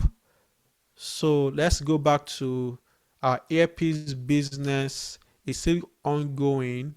By the side, I can see what is to do. You can see on the side. So there is an embedded browser. You can see this is an embedded browser on the side. You can see it's building locally. There's a terminal. This is the hero section of our web page. You can see it's building that. It's still ongoing. It's not yet done, but you can start having that mental model of how these things work. So you can build. It calls it Eco Hub Ibadan. That is the name of the business. So then you can now go ahead and customize it. Maybe give it the right pictures and images, and then you can launch this, right? And all that. So look at Lovable has come up with something very quick. Let me see. Heard in the streets. Let's pick this one. Let's pick something. Let's use this brighter one or darker one. Let's select this one. Select. So it's ongoing. So our earpiece business website is still ongoing. The landing page is ongoing. So like I said, we talked about GPTs already, and sites. So that's what you can do. So let me quickly bring up why that is ongoing. Let's talk about codex. Let's see codex. So somebody says I have 25 minutes more. That is okay. As at 9:36, 35 minutes more. So I'm stopping by 10, right?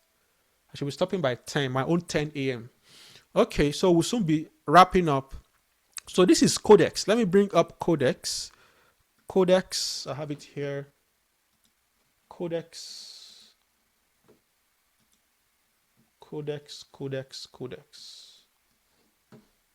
Now this is codex.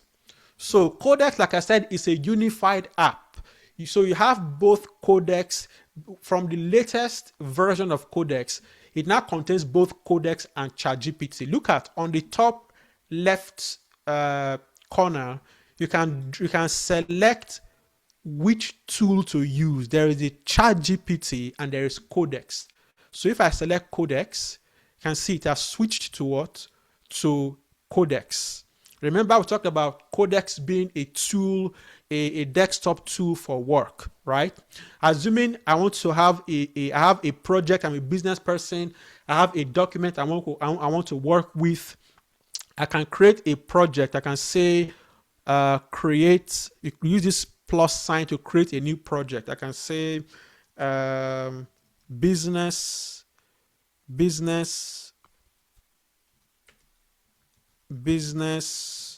data or something, right? And then business data. It says add folders codex can read and edit. So I can say my source folder, I can click on this. It will browse to my machine. Remember, this is running on my machine. This is not a website. This is a desktop app running on my machine. Now I can go to my documents and pick for your case, if you have a project you want to work with at work, you can pick that project. I have this business research project. I can pick that and then I can say create a project. So now look at under projects here, you can see business data, right? Business data. So any prompt I now, let me go back to business data, new chart. You can see. So look at the bottom of the screen, there is this, I can select the project or the folder I want to work with.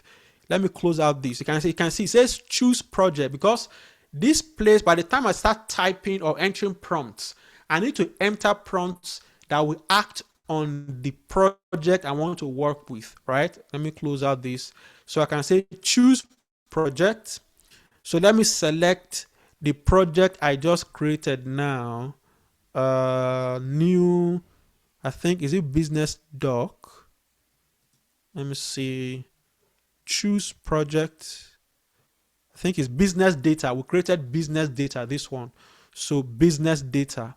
So you can see local is going to be running local in your machine, and then the initial branch is going to be the master branch. Those coming from programming, your branching is a concept, is a version control system. It can version what you're doing such that if a particular, you can create branches and work on a separate branch and merge them together, but I don't want to bore with all that. So now I'm in the context of the business data project.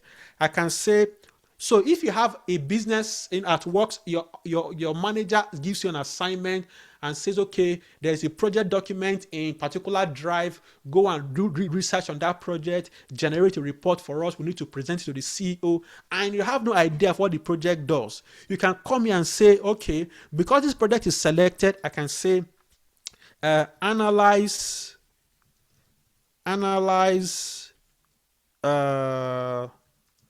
this project and tell me what it does, right? Tell me what it does. So I can send this prompt. So it's analyzing the project.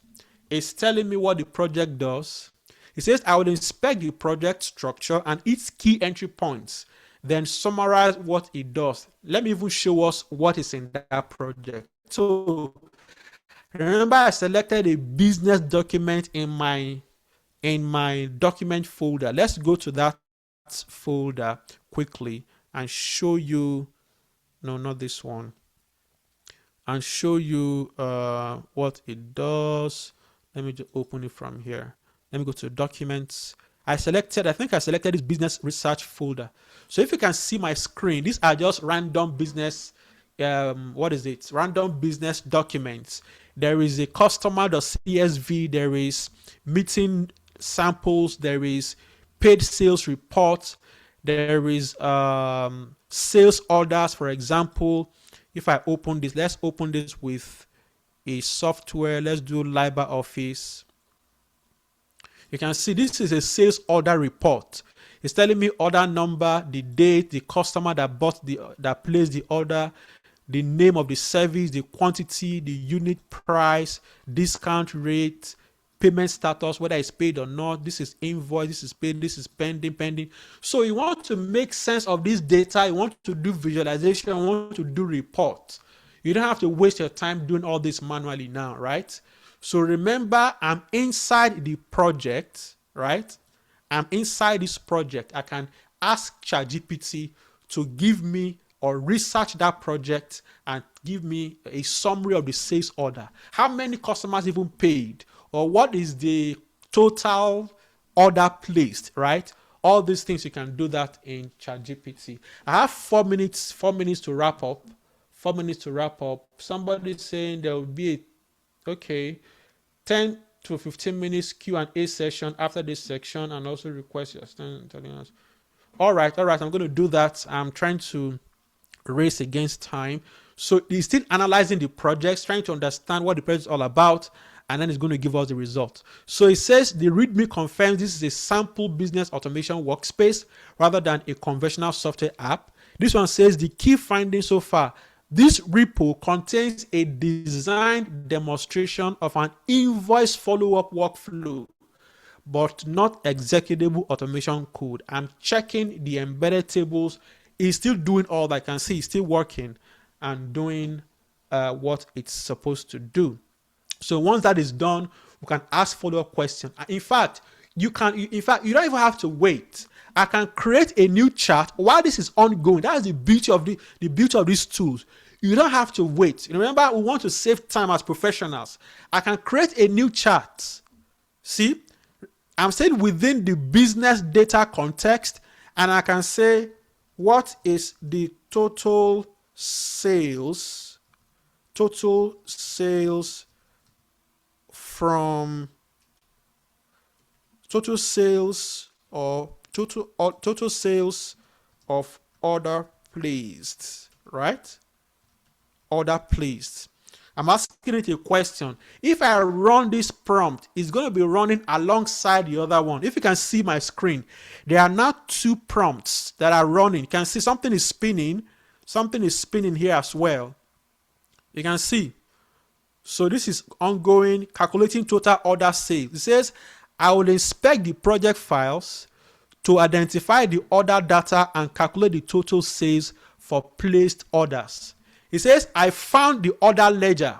I'm using the spreadsheet workflow to verify the total against the workbook structure and distinguish gross order value from sales after discounts. You can see, it's so smart. That's how these things have been built, right? So you can be working simultaneously. So many things can be happening within the same project. That is why they made all these things available to us. So within the same project, you can ask several things, and then it's going to give you a result. It says creating templates, generating all that.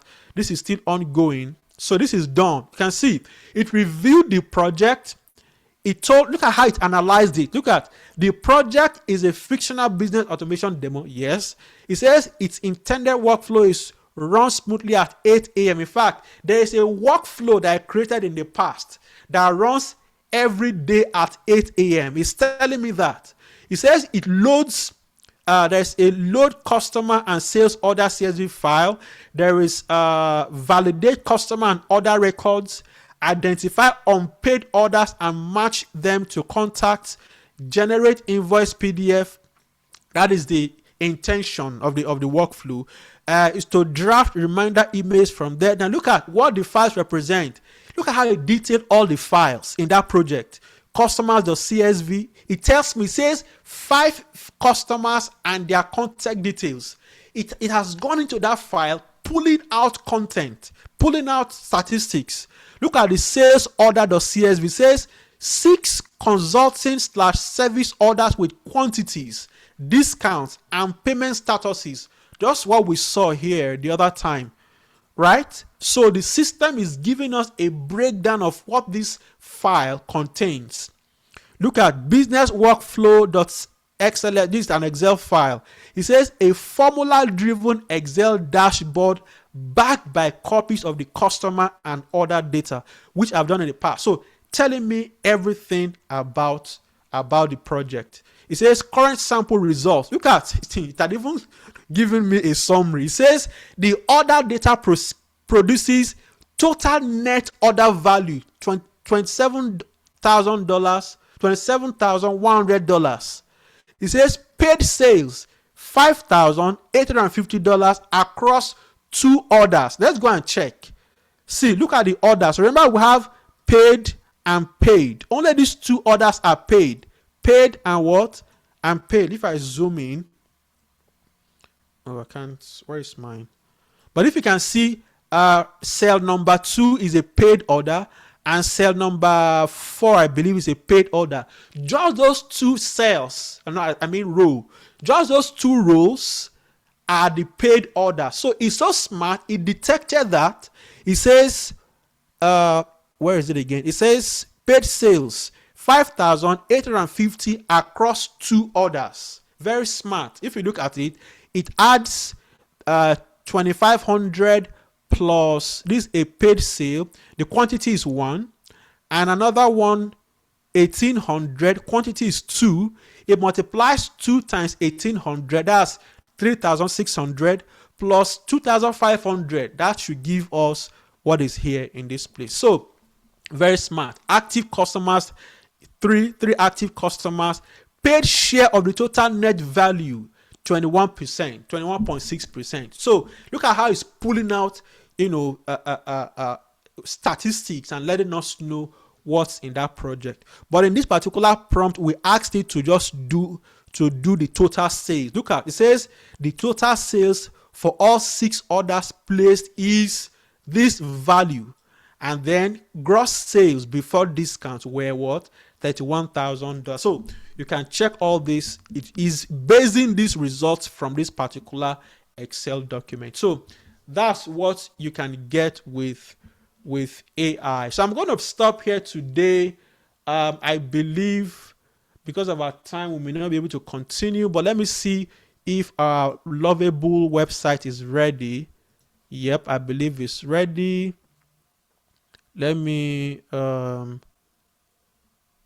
Lovable website is ready. You can preview. You can even let's go to a larger screen. You can see, look at what Lovable gave to us. Ibadan Beats. We created a fictional earpiece landing page or sales page. It calls it Ibadan Beats. Crisp thump for the streets. Look at the beautiful. This is AI generated. Look at this person. Look at this landing page. It's beautiful. You want to click. You want to buy. That is the whole idea of using AI to work for you. Let's see. Lastly, the ChatGPT site we're building. The ChatGPT, excuse me, will soon. Yeah. So let me see. I think terms of service. Again, it's the same concept. This is taking a little bit longer. You are responsible for your, okay. Continue. No. Let me see this.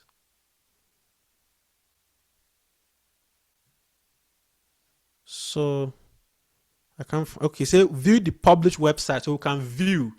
Look at. Oh, you're almost in. Continue with charge. Okay, let's go. Continue. Continue. Yes, look at what ChatGPT gave to us. It named it Echo Hub Ibadan. Look at, see the hero section, see the fresh drops, zero guesswork. Look at the sample. Man, this is so beautiful. Then good sound stories. Look at like testimonials. It has generated random testimonials for you. And then, so beautiful, so beautiful. So we're going to stop here today. So let's have Q&A. If you have any question, you can go ahead and ask. Sorry for taking additional 5 minutes.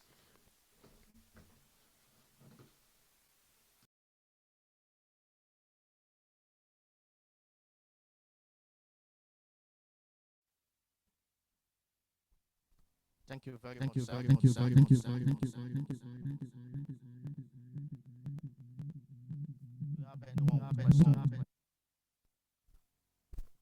If you have question, please can you signify? Raise your hand. Anyone? Okay. Can we have you, sir? Can you come?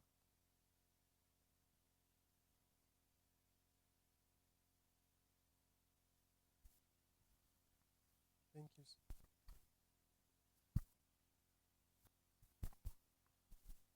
Hello. Thank you, sir. I really want to appreciate you, sir, for the training that you have took your time to train us, and I want to say I learned a lot in this training. But my question here is on the lovable website. I mean, building something with lovable. So here, maybe after you have created maybe your prompt, you have given the proper prompt for the lovable website, and then it has generated that website for you. Maybe you have your brand name and every other things, and then after the something gets ready, you have to maybe have the link to the website. You have to have the access to the link to the website, maybe to copy for your customer to click and then to check what you are into. Will that be accessible maybe after you have finished, after the people have finished the website, building the website for you? Will the link will be accessible, or will it be asking for you to pay before you copy or before you download the link for you to have access to the website? That's my. Okay. All right. That's sorry about that. Okay. Should I quickly answer this one, or I can see another hand raised? Philip Elijah raised his hand. So, okay, while we are trying to have Philip speak, let me quickly answer that. So, thank you very much for that question. Yeah. So, on Lovable, so the site we created, if you go to the Ibadan site, you can see at the top the URL is https // id preview 7b something random text random data .lovable.app, right?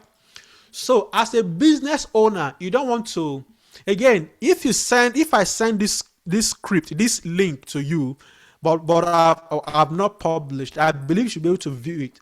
But before then, you don't want to advertise your business with this sort of random URL.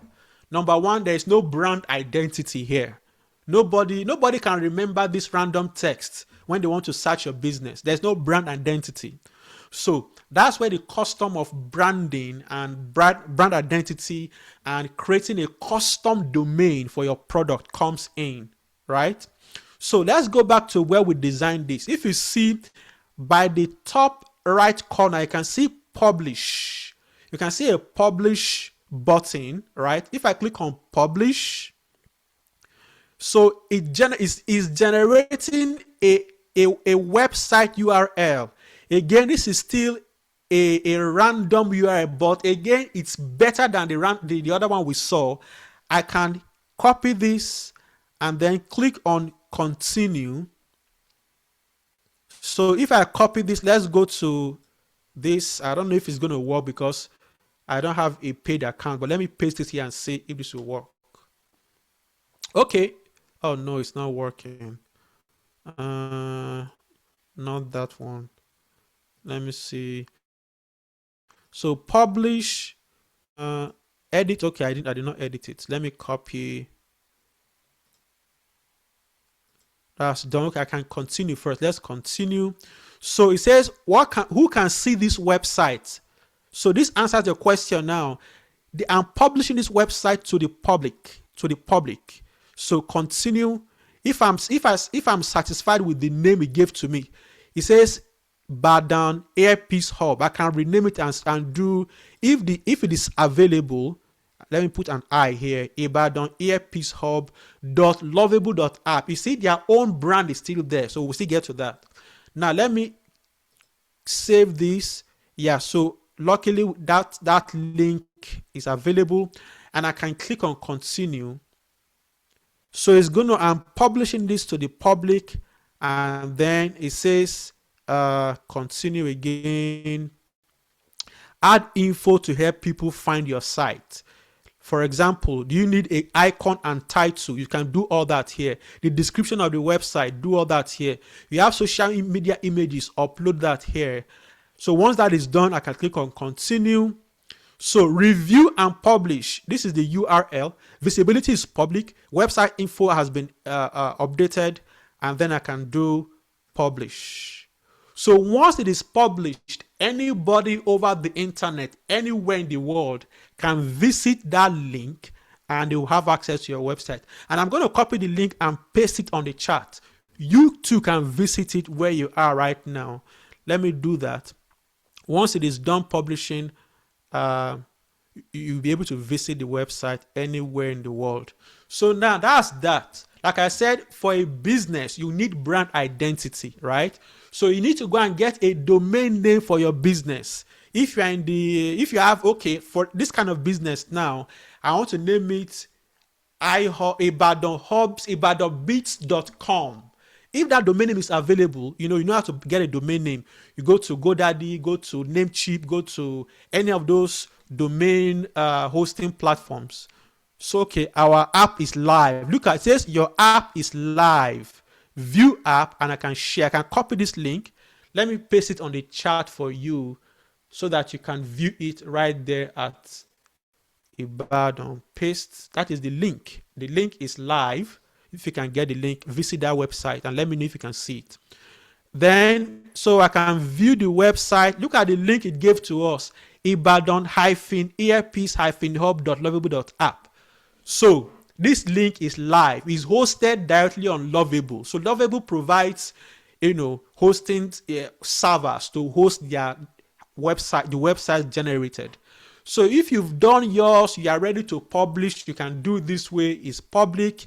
Everybody has access to it. But then again, like I said, you want identity for your business. So you need a custom domain name. So you come to Lovable and then you add, there's a way you can add your custom domain name such that people will be visiting, they will no longer be visiting ibadan-earpiece-hub.lovable.app, but they will be visiting ibadanbeats.com, and then this page, this website will be loaded for them. I hope that answered your question.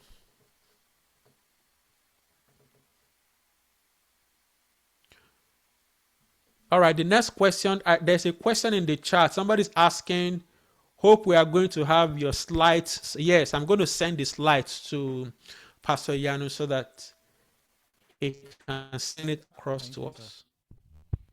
My question is, does it mean that if I have a document project that has data on it that I don't understand at all, and I have no idea what the document says, and I upload it on the document version of AI to analyze and tell me what it is and give me accurate results? Yes. Is that the question? Okay. So if you don't know what the content of a doc is, in fact, just yesterday, I I went to so I had okay, sorry for the echo. So I went to pick up my car just yesterday from the repair shop, and they gave me there was this warranty documents. They gave all these warranty documents. They give you all these legal terms, legal jargons that you really do not understand what they're trying to say. Are you telling me that if something breaks in the car, I cannot come back to you to have it repaired, or what exactly you're talking about? So I couldn't really understand what all that was. I just took a screenshot. It's a paper, it's a document. I took a photograph of the document directly on my mobile phone, uploaded it on ChatGPT, and I said, okay, explain what is this warranty? What exactly are they talking about? And then he broke it down step by step, telling me, okay, if something breaks in this car, as long as I'm the owner of the car, so because those are the constraints that the repair shop also put in the warranty. They said this warranty only applies to me as long as I'm the owner of this vehicle. Once I pass ownership to another person, then that warranty no longer holds. So all the grammar and everything, ChatGPT broke it down and told me, okay, what they are saying is that as long as I'm the owner of this vehicle, if those things they changed or the things they repaired become faulty, or they experience any form of defect, I can bring the car back to them and they will repair or change, right? So those are yes, you are spot on, my brother. If there's any document you do not understand, upload it, give it to ChatGPT. ChatGPT understands the document. You can now prompt the system based on what it has learned from the document. It uses that to now reply to get a response. Those in customer support, customer support industry do that a lot, because you have a bunch of product documents and all that, right? And somebody's on the call with you. How does this product work? How does this product work? Upload all those documents to your favorite AI tool, and then as they're asking you questions, you're asking your AI, oh, my brother, my customer, this is how it works, this is how it works, not knowing that all those answers are generated from AI. Any other question?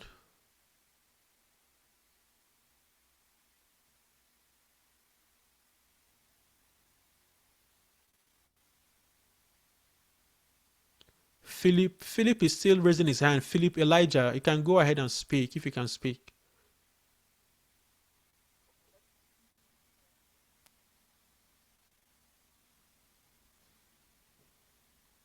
Philip, can you please answer your question? Philip that joined online.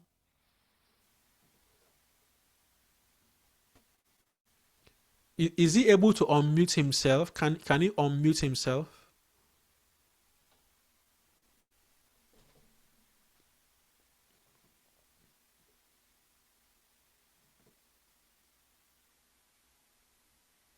Okay, thank you very much. All right. Yes, my mic was just unmuted. Okay. Thank you, sir, for the session. Really educative. So appreciate it, sir. I came a bit late. I want to apologize, sir. And I don't know what has been said as a preamble to the session, to the training. So my question is, the part I joined, which I covered very well, is the part where you designed a website using the AI tool. Uh, I want to ask, sir, with everything you did, I feel that means obviously with the advent of AI, developing an app or a website may not necessarily uh, require the knowledge of coding. So I want to ask, in this age of AI, what's the place of coding? I mean, learning how to code, going to the background and then beginning to start from the scratch how to code. How does that help in understanding the work of AI? That is one. Then, secondly, sir, now For someone who wants to take up a project on that needs the development of an app, and then there is just not much is really been known yet on how to go about that. So how do you suggest one can utilize the AI tools, just as you have done here, without much coding background to develop an app, for a project as big as um, a PhD awarding project? Thank you, sir. Okay. All right. Yeah, thank you very much for that question, Philip. That's a great question. So the question is, with this whole AI thing, do I even still need to learn coding? Do I need to, in fact, some people are asking, do I do I need to even go to school and study computer science or study software engineering or study computer engineering? So the question is yes, yes, yes, yes. Right? So look at this website we developed with Lovable. Now imagine the complete use case or scenario for a user who uses a website, right? You land on this website. You are not just coming here to view pictures and go. This is not Facebook. You're most likely you want to purchase a product. You want to buy this earpiece, right? So you want to shop. You want to place an order.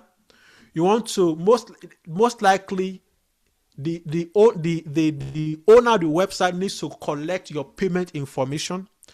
Most likely, the owner of the website needs to collect your data and store them in a database somewhere, so that they are gathering data for future use to understand their customer psychology and all that. So many things go into software development, right? What we demoed here are simple landing page projects or ideas or sales pages, right? But for this to be functional, to really be functional, you now need to go a step further, right? You now need to integrate payment. You need to integrate databases. You need to integrate a CRM solution, right? Now, thankfully, all that can be completed with AI, but that doesn't mean that the knowledge of programming is still not essential. Imagine something breaks. We said AI hallucinates, right? It does hallucinate. Imagine you want to go into the code or something breaks and you want to modify something. So if you don't have knowledge of programming, you may not be able to do that. You still need to rely on the knowledge or the services of a software engineer, a web developer, to come into the back end of this and then help you to adjust things, and make it the way you want it to be.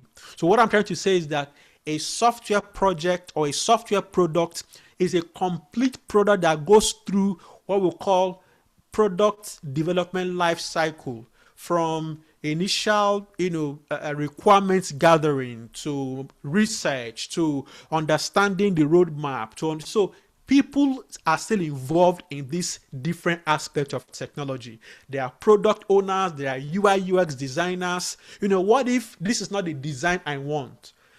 How long will I keep prompting Lovable to change the design? No, I don't want this one. Give me a different design. You can see that's why it generated different design samples for you, right? So if I'm a company that has a brand and my brand is, there is a specific way the website should be designed, then you still need the services of a UI UX designer to help you design that. And the beauty of all is that you can bring all those designs to your favorite coding agent, to ChatGPT, your Claude Code or Codex, and then give it all those designs and context to build the product. So the recoding agents can do all the payment integration, can do all the database connectivity, can do so many things behind the scenes that this has not really given to us. So that is that. So again, to answer your question, you still need the knowledge of coding, the knowledge of programming to really to go back to modify and change things. But if you are just a solo, business owner, you don't care about I'm not saying of course you do care, but you are really not interested in how the design looks. This is beautiful. I can say, oh, this is a great website I can launch. It is mobile responsive. For example, if I inspect, let's inspect and do mobile. Let's do mobile now. Let's do mobile and then try to adjust. You can see how it is adjusting to the screen. It is mobile responsive. You can see this is how it's going to come up on your phone. I can select a particular phone type. Let's say iPhone 12 Pro. You can see, let me zoom it in. Let's do 100%. You can see, right? Oh, sorry for that. Inspect again. Then I can so you can see how it's responsive on a mobile screen, right? Everything is done for you, but for this to be active and ready to be used, you still need to include all those plugins, the payment gateway, the database, your CRM solution, maybe Salesforce or anything behind the scenes, so that it becomes a full product for you. So a business professional who is not into all this that I just said may not be able to complete this, right? So you still need somebody who knows about this to complete, or you do the best you can. Learn about prompting, learn about Claude Code, go to YouTube, learn about ChatGPT, learn about Gemini, and come and even do something yourself. If something is not working, keep on prompting it. Oh, this button should launch Paystack, or this button should launch, if I say shop earpiece, it should launch Flutter Wave, so that people can put in their card and all that.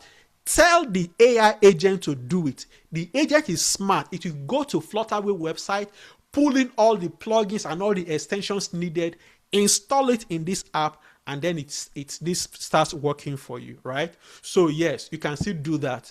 I think that actually answers the second question as well.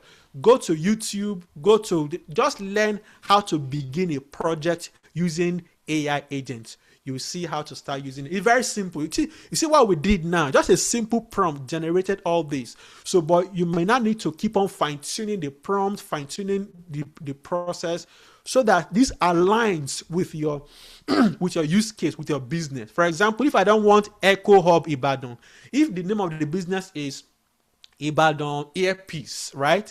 So I'll need to design. Then I can go to Canva and design a logo for Ibadan earpiece. Import it to Lovable. Ask Lovable. Everything is by prompt. That's the beauty. It's by prompt, using natural language. Ask Lovable to use this logo you just designed as the logo for this brand. Lovable will use it.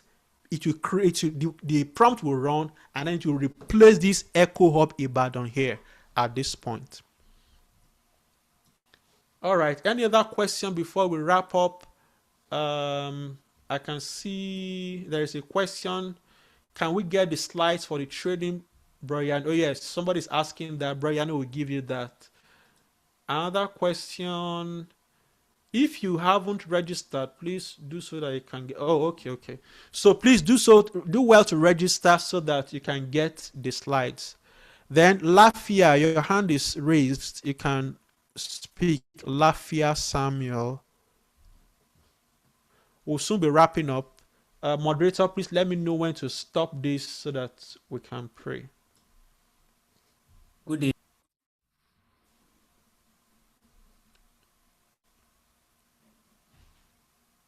Lafia, you can speak. Go ahead. Host, kindly unmute Lafia, or allow Lafia to unmute himself. Good day, sir. I hope you can hear me now, please. Yes, I can hear you. Thank you very much for the opportunity and the training, sir. We really appreciate. Please, my question is this. Regarding we posting some documents, just like you said, like some private files, that we don't just post private files, private documents. And for example, this site that we just built, and we need something like a payment account or things like that we access people's details, and not just people's details, including my own personal details. Okay. And I did not really want it to have the whole authority over it. What do I do? How can I deal with that better? Okay. Aside that, The other question is this: must I subscribe before I can be able to? Because when I try checking through my own chat GPT now, I realize it's not just the normal chat. I guess yours is 5 point something, I think. So Yes, why mine 5.6. is far, far different, I guess. So must I subscribe to also get those ones too? That's what I'm trying to ask. Thank you very much, sir. All right. So your first question about protecting your data. For example, you talked about payment integration. How do you make sure that your personal data, private data, is protected? So what you do is there's something called a bit technical, but it's called environment variables. I'm sure you are worried about your if you're using Paystack or Flutterwave or Paystack will give you an API key, right?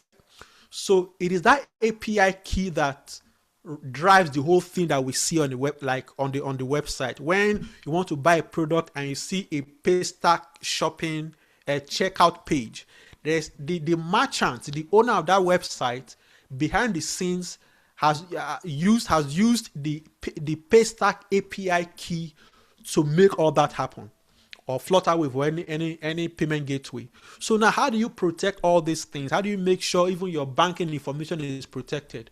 So there are some things you store away from the public domain, so such that even if somebody gets to or tries to hack your website, they may not be able to view those particular sensitive data. So your payments, your API, API key, your database password. Remember, we are storing people's data, and the database software needs a username and password that your application uses to interact with it. So all that goes into a special file called an environment file. So the rule is that when you are publishing your website, when you are publishing your product, your website, and then even making it available or publishing the source code on GitHub, the rule in software engineering is that particular environment file, you don't publish that. So you pick that file that is on your local machine, you go to the server where your website is running and directly place that file there. So that file, for those who are coming from programming background, you know what I'm trying to say. It is .env. You see a small file called .env. So you store all your sensitive data, all your data points, your keys, your APS, your passwords, your database connections. You put those things in that file so that when you push, so there's something in in version control system, when you are building and you are pushing your source code to GitHub, that file can be ignored. There's something called a .ignore file. You indicate that in the .ignore file that this particular .env file should not be pushed, should not be published to GitHub or anywhere. So that's how you protect all that, right? And again, there's something called guardrails. So in AI and coding and all that, you can instruct before you begin the project. Instruct it, give it instructions to build guardrails, to not leak anything sensitive. What is that? What is that thing that is sensitive? Tell it that, okay, this item is sensitive by not putting the actual value. You can say API key with the name, not the actual API key. Say API key is sensitive, the database password is sensitive. So you give it that file. In ChatGPT, it is called an agent.md file.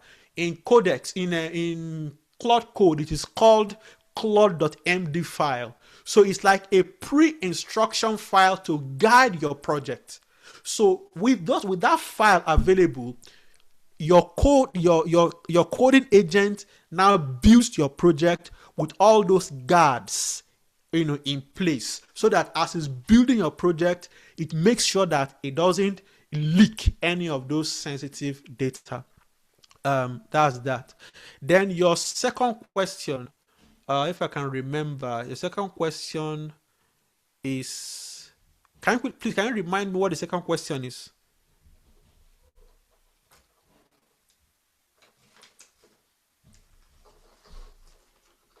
You can put it in the chat in case you can't unmute. Just put it in the chat. So we'll be wrapping up shortly. I think those are all the questions. Those are all the questions. All right. I was asking if I must subscribe to get any access. Oh yeah, yes. So now, so there are free plans, right? Even ChatGPT has a free plan, like you've said already, but it's just that there are limitations to it. If you go to, let's go to pricing, GPT pricing. I think I showed this in the class while we were teaching. So you can see the free version, best for trying out ChatGPT, $0 per month, limited access, everything. You can see limited, right?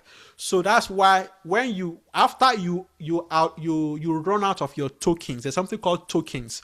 Tokens are the characters or the sequences of text it generates. Remember, this is generative AI.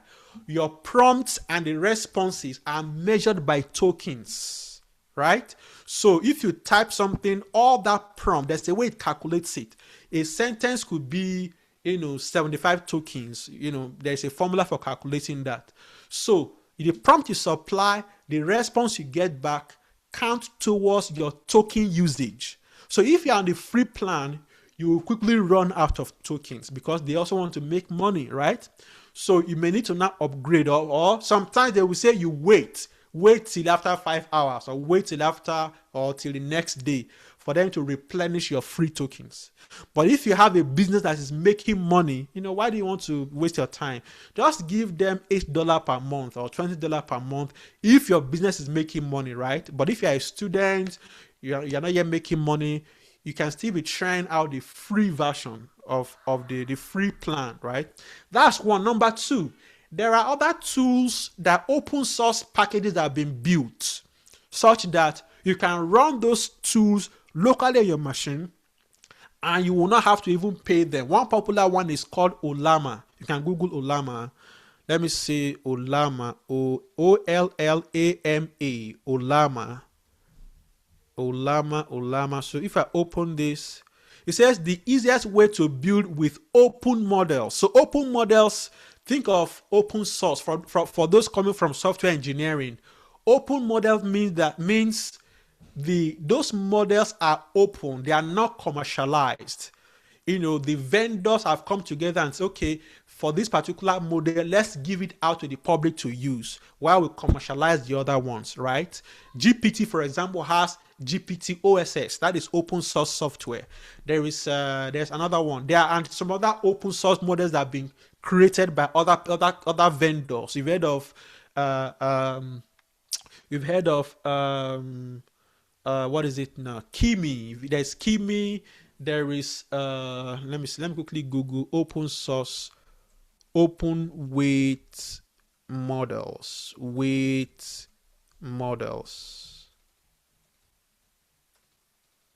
My letter M is really not working. I'm surprised. So let's see. There are so many of them. Open source models, open source. I can't see open weight and open weight model examples. I think I was trying to remember DeepSeek. Yeah, DeepSeek. There is Meta Llama. There is Maverick. There is DeepSeek. DeepSeek is one.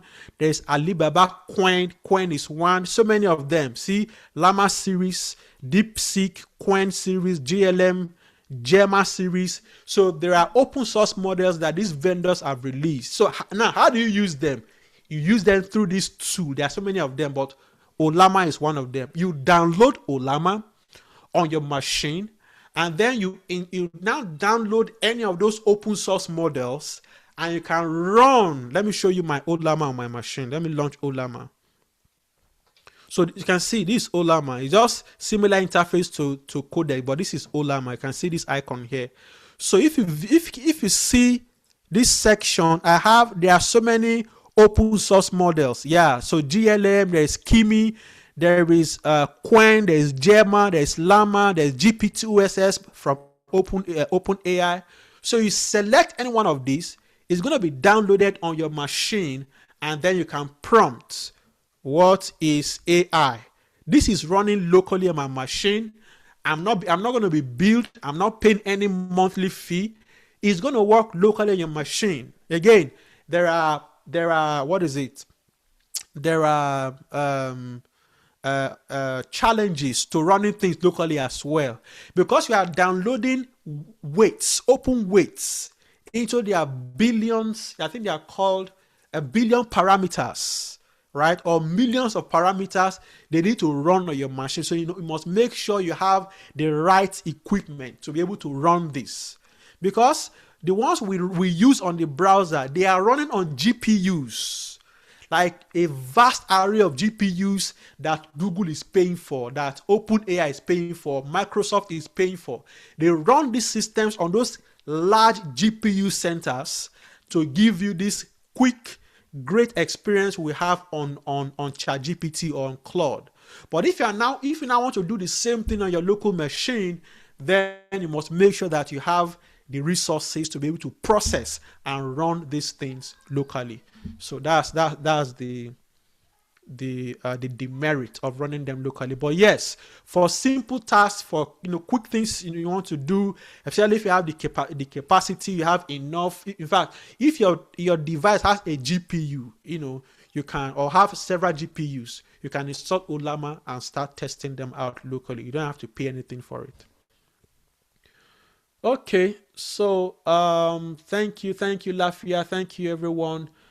So once again, I was asked to share my social media handle. Let me quickly do that again. Let me run through, go back to the top before we wrap up tonight.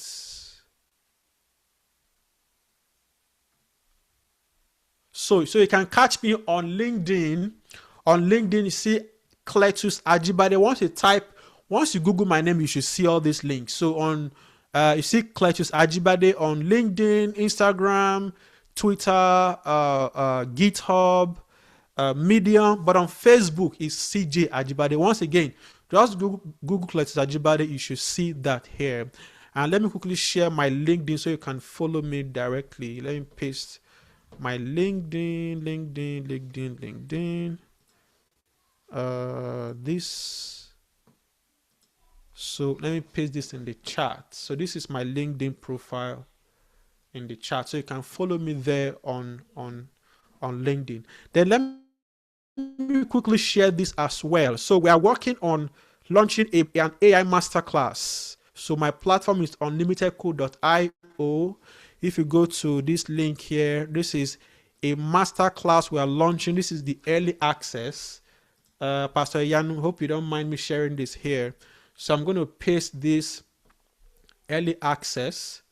So go to that website if you're interested in joining our community, learning more about AI, knowing how to build agentic systems.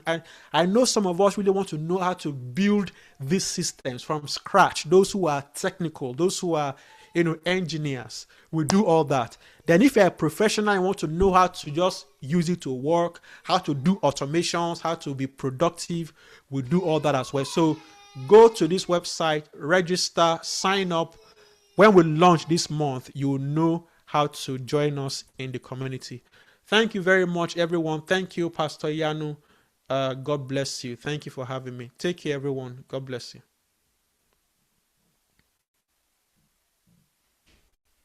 For him.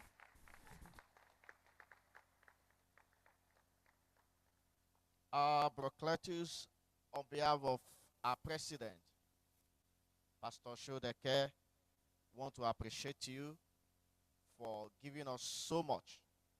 I know if we want to go outside for this training, it will have cost us a fortune. But you give us all this for free. We want to appreciate you. May the Lord continue to bless you, increase you, in Jesus' name. Thank you very much. Thank you once again. Round of applause. Let's clap for him. Thank you, sir. Thank you, sir. Well, just said,